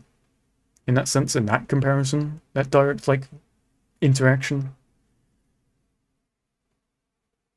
Boss. Okay, but like, if you're doing it on level, which is level 12, and you've done it, like, seeing, hey, there's a quest right outside of Deathless, and you just got here. The gear you have, like, it's not going to be a quick fight, necessarily. Like, when I did it, I was over-leveled and have, like, crafted gear. Like, a new player's not going to have this knowledge, right? You got to think very bare-bones, average, just probably quite scuffed gear is what most people will be using first time. And that's what it's designed for. It's not going to... A level 20 quest isn't going to be designed for the person who's running it for the 5th time and knows exactly what to do, you know? It's going to be built for newer players, basically. So I think it's fine. Like, it's a mini-boss fight. I wouldn't say it's a full boss, but it's still a mini-boss. It's not the worst by any means. So yeah, I'm happy with potion making in D. I mean, that's fine. Okay. Let's see here. Stable story. So this is the one that unlocks the horse. I don't know with this quest. I don't use horses enough to like say like to really comment on how much of a reward the horse is. You know? I know some people absolutely love getting a min-maxed horse, and they are good. I'm not one of those people. The quest is fine. You fight some cow people, you know, and you have a horse follow you and help. It's like, it's alright, and it gets you progressing through the savannah, like, but it also makes you run straight back. So it's, I don't know. I think it's alright. It introduces gambling. Alright, so F tier. No. Horses is the issue, not the quest. So pretend horses are useful. Okay, if horses are useful. See, with my tier list, I never like hard stacking into a tier, even though I know eventually it'll change. And I said I'll adjust stuff, but Maybe high C. Arguments for low B. I think it's a nice quest. Again, it's not one I hate doing. It's just like, at the end of the day, it's run over, go kill a couple things, run back. Like, it's alright. It's a better fight than Maltix. It's a much better fight than potion making, I guess, yeah, because there's actually two guys, they have a bit more health, they actually put up a bit more of a fight. The horse tries to square up with you and try and help fight, but it didn't really do a whole lot. But hey, if you're a fan of horses, I'm sure this is probably at minimum a B, but I'll put them high C. But I feel like over time they probably withstand a high C. Maybe depending on what else gets thrown in C, maybe they even get promoted to low B. But I think for now, judging the other things here, I'll put it in high C for now. I think that's fine. It's okay. Let me zoom in a little bit, actually. This might help. Yeah, this might help a little bit.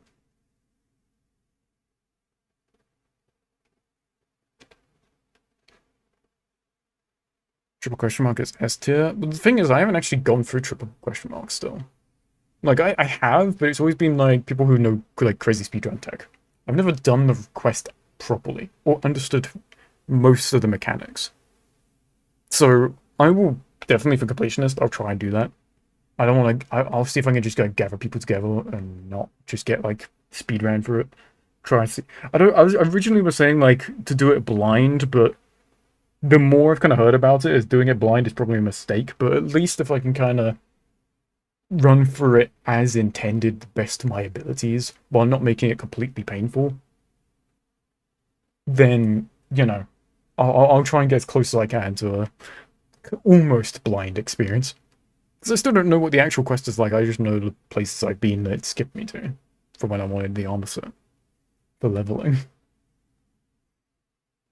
Okay, where's that?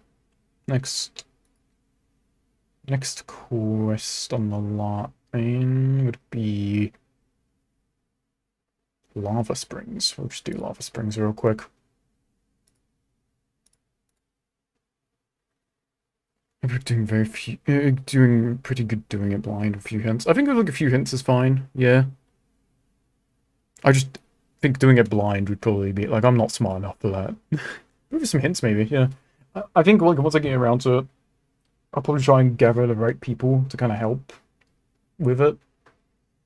Or even just find other people that haven't done it as well and kind of, like, mix the two and see. I don't know. Who knows? Well, that's for the future anyway. That's a level 80 quest minimum, so it's not right this moment. I'm figure sign out. So what was I doing? Lava Springs, Lava Springs. So I've done this quest a lot of times. It's probably one of the more memorable quests I have. Not because of it having like some crazy good anything to it per se, but it's just like it's a unique enough a quest where I always remember the quest where I go into that lava pit. You know? It's always one I've done. Honestly, yeah, more times than most. I don't know. It's an okay quest, but realistically, you kind of just talk to a guy, you run off to a village, you pick up something from an NPC, you run all the way back. Well, I guess you gather the evidence as before. I guess I can't miss that detail. But you kind of just run around, kill some guys, kill a heart, and then leave. It's alright. It's cool. Again, it's just one of those quests where it's kind of like, it's clear that, you know, it's an optional side, like, quest. It's just, I don't know. I don't think it's super crazy. B on top of C? Really? I don't know if I'd put it that high, personally. Obviously, I'm not, like, basing this off a community vote or anything, right? I'm still going to put my, like, input into it. I'm just, you know, it's interesting to see people's opinions. To see, like, you know, to see the difference in it. So I appreciate that, follow. Welcome into the stream. Yeah, I'm doing a completionist, like 100% content book run. And at the end of every stream I do, I go through and review all the quests I've done and put them into a tier list, because it's the only way I'm getting all of my opinions on every single quest down, because I will either forget or I just simply won't do it. So it's kind of just like a little thing on the side on top of my completionist run. I'm currently working through. So this won't be a full tier list today, but I will be doing more streams where I continuously chip away at progress on filling this out. I just want to make sure I'm drinking them while they're fresh in my mind, you know? Yeah, Lava Springs, I think... I want to say... It gives me similar vibes to Maltic's Well. I think it's in like a very similar boat to that. I think, though, I would put Lava Springs above it. I think that's a fair spot, because I kind of see them two in the same of the role that they play. They both, like, you know, you kind of go out your way, you do it. It's a nice little quest, kind of whatever. You get access to the healer shop. I don't know if that matters in Bremmingers or whatever. But it's more rewards than Maltix, so I think it just simply goes above it. And that's it. Okay, I'll speed up, Let's rapid fire some here. Taking the tower. Where is this? This is one that, honestly... Oh god, where is it? Eyes, help me out here. Okay, so... Taking the tower, I think I genuinely like that quest. I've never done it. It was my first time doing it, but the tower that quest takes place in, I've been to countless times. Like a lot of the early runs I've done, I would always go to that tower and farm it from time to time. So like he always gets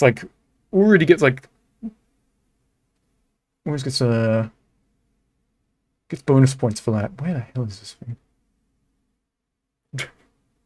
Yeah, it also introduces you to powders. It tells you that, you know, you can get extra element damage depending on your powders, which is going to get powders fresh in people's mind for later on when they're even more important. And it also teaches you about, you know, stuff's weak. Oh my god, I don't care. My GeForce Game Ready drivers are available. It teaches you that, you know, enemies can have weaknesses, and using those elements are kind of helpful, and that's just nice little detail. It's kind of intro to caves, but there's plenty of other caves earlier in previous tutorial stuff and quests. There's even one in the tutorial quest, which I didn't know until starting this run, which is insanely good. I love all the tutorial changes that have been made. Phenomenal.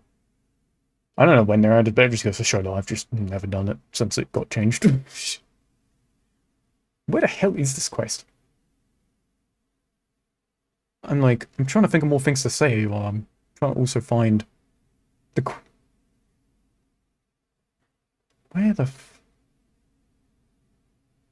I think it's a nice quest. It's not hard by any means, but it's fine. I like it. I like what it introduces.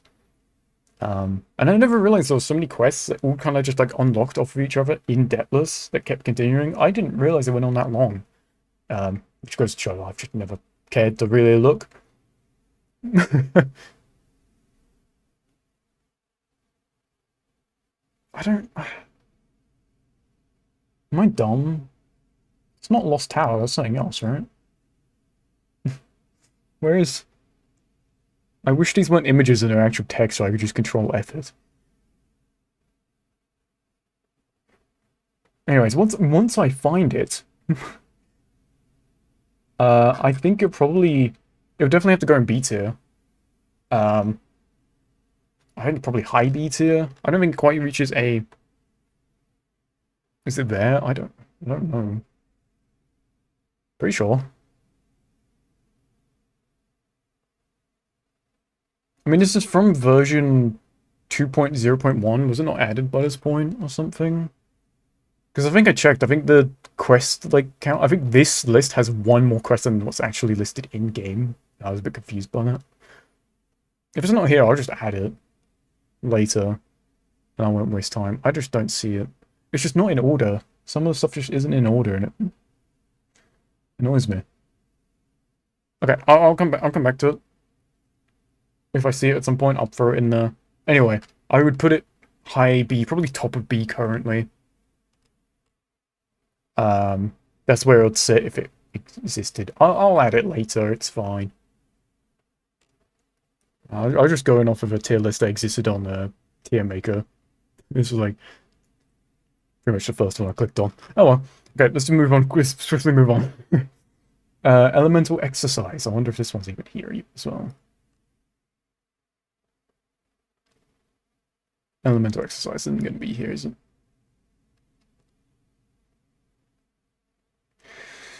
Okay, I'm starting to realize that this tier list may not be as complete as I thought it was. I'm guessing it got added in a later update.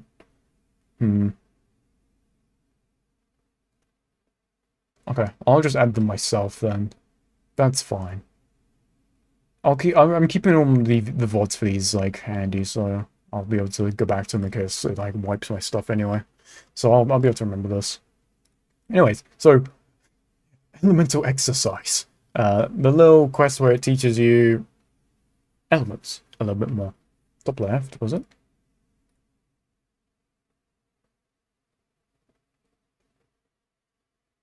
Oh, it is right now. Okay, we do have it. Okay, cool. Elemental exercise. I think I kind of already said what would need to be said about this quest. I feel like the stuff it teaches you, probably not many people are gonna like. Elemental defense is useful. People use it. Most people don't care. I mean, there's a lot of people that don't care about it in just the general world of Minecraft. But it's useful to still mention it, of course. Like, it's better than not saying it at all. Like, again, it's defense at the end of the day. Like, it's more survivability. It's gonna have use.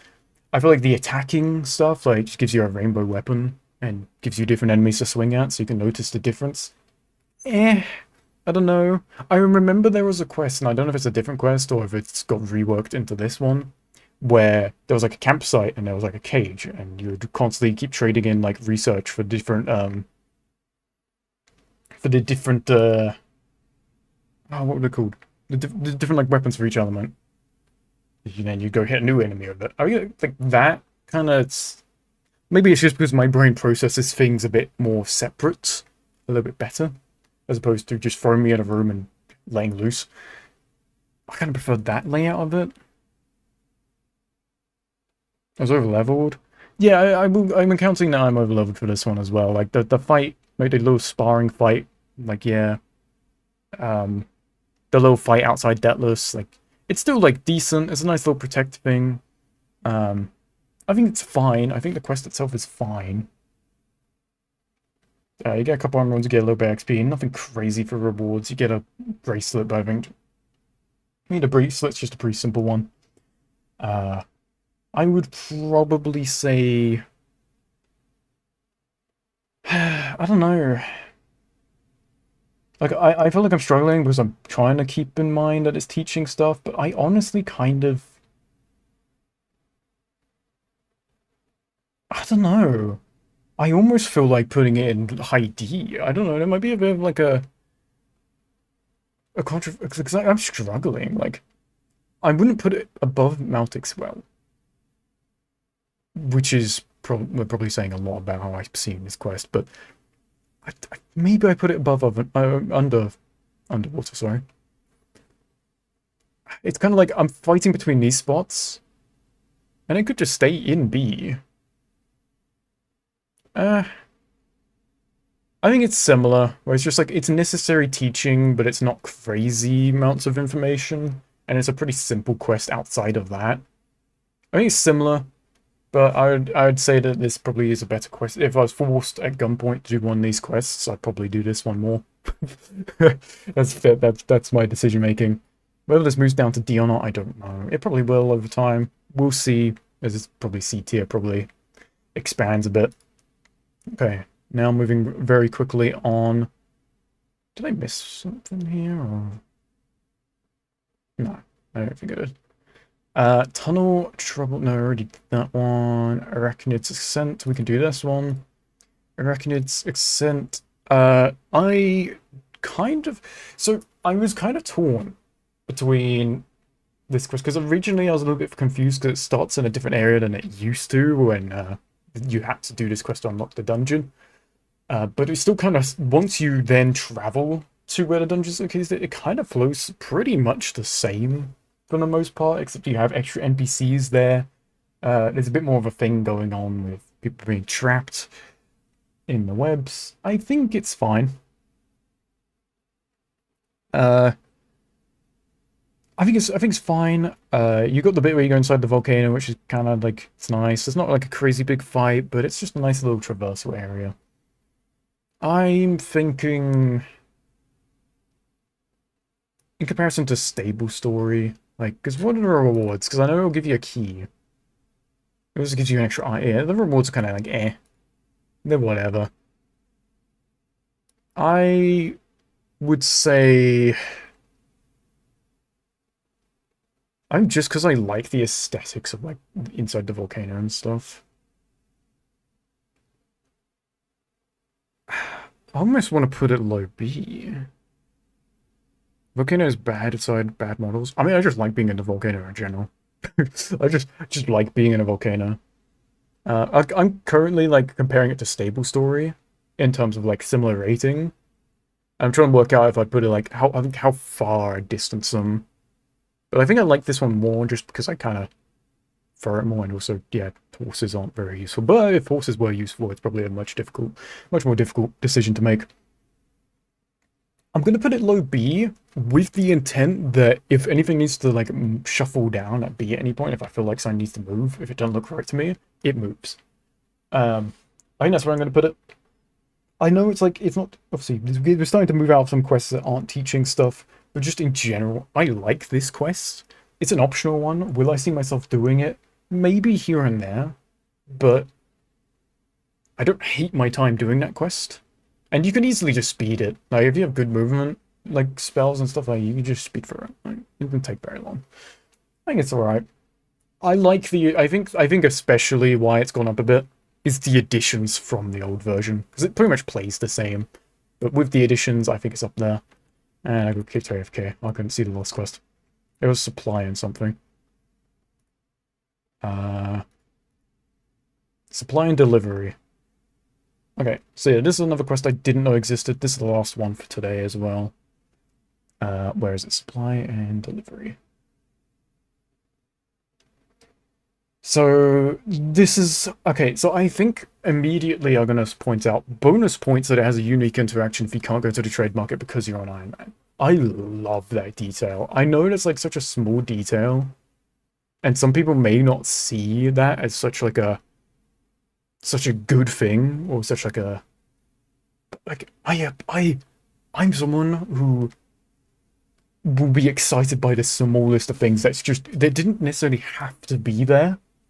But it was, right? And the devs chose to add that little bit, that little extra detail, and I love it. I don't think this one's in the list unless I'm blind again. But a simple quest for the most part. I don't remember what it would have taught you if you did have access to the trade market. I think it would just taught you how to buy something off the trade market, I'm pretty sure. Which ain't too bad, I guess, you know, showing, hey, you want stuff and you don't want to go grind for it, or you just want to scroll through what people are offering. Boom, there you go, spend your emeralds here. The trade market's such like an integral part of the game, like it's required, right? And I think also, because Iron Man, you have to be like a certain level in a character to unlock, so you're never going to get that interaction unless you're playing through it again, which means you will catch that, hey, that's different, which is really nice. Maybe that's why they chose to do it, because, you know, a new player can't run Iron Man as the first run. They just don't have it unlocked. Like, they can still do it, right, like voluntarily, but they can't enable the mode to get that dialogue. It's alright, it's a little bit of a fetch quest. I like that there's a fast travel from that little forest village towards Deathless, because now you basically have early game, if you do quests, you have a tunnel that connects Regni and Deathless, and in that little midpoint, it's just inconvenient. You have a different little travel spot for that. So you could basically just set a Deathless and constantly just jump between all the areas, which is great. Amazing for me if someone has to keep backtracking for completionists, you know. Yeah, I don't see this here. That's okay. I think the quest was fine. There was some details in it that I liked. I would probably, honestly, I think the best spot to put it would be in front of Tunnel Trouble in B. I think it'd be high B in front of Tunnel Trouble. Because I put Tunnel Trouble this high because I like the very easy Ragni to Deathless fast travel. Funny cow quest. It's a quest that I always go and do. I always do this quest all the time. It's just like a must-have for me.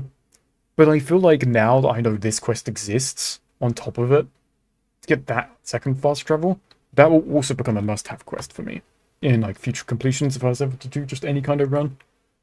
So, but I think the inconvenience of traveling to that forest, because you could also just get scrolls for the other two.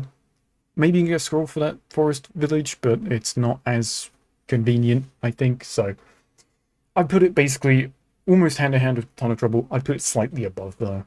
So if it existed in this, maybe it does and I just can't see it, but I put it there. I'll add them later on. I'll make sure to make a note of it and do it at some point after the stream. But yeah. What was the other one? It was it Elemental? No, Elemental we had. What was the other quest that wasn't here? I've already forgotten that. Oh god, what was it? It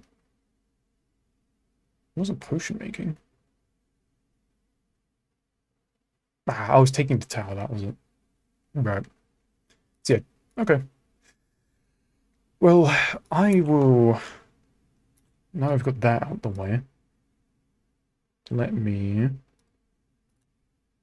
swap back over to real quick. I'm sorry that took a little bit. I was going to take a little bit less time than that.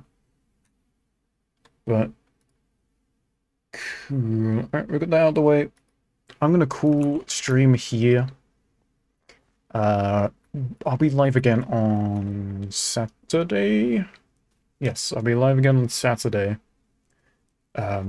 Same time as always. Depending on the loot pools, if there's like stuff I need from raids and I'm looking to sit down and do some of that, then maybe we'll do that a bit for the week. But we'll kind of jump between. If there's other stuff I want to focus on, we'll jump between this completionist run and also doing whatever. We have a bit of a variety going.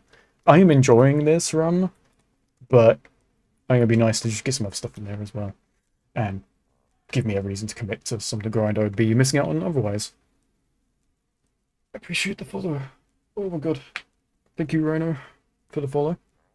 Right, what? Big follower number now. Holy. So I appreciate everybody who's come by. I appreciate all the chatters. I appreciate any of the lurkers. Hopefully next time we don't have that series of a Riftwalker debate. Well, it was entertaining. It was also getting a little concerning, but hey, everyone has their right to debate, I guess. So yeah, I'll see you all again on Saturday when I'm next live. We'll see what we're doing on that day. If anyone's doing Annihilation, I know it's stupid o'clock. It's a horrible time for a lot of people, but I wish you luck on your cash luck. May your resos be bountiful and identify at high stats. I don't know. For now, farewell. Bye-bye. They're gonna put all the aspects I want in Nexus of Light again, aren't they? It's gonna be the 4th week in a row, and I'm gonna lose my mind. Anyways, bye-bye. Bye-bye. Have a good night, everyone.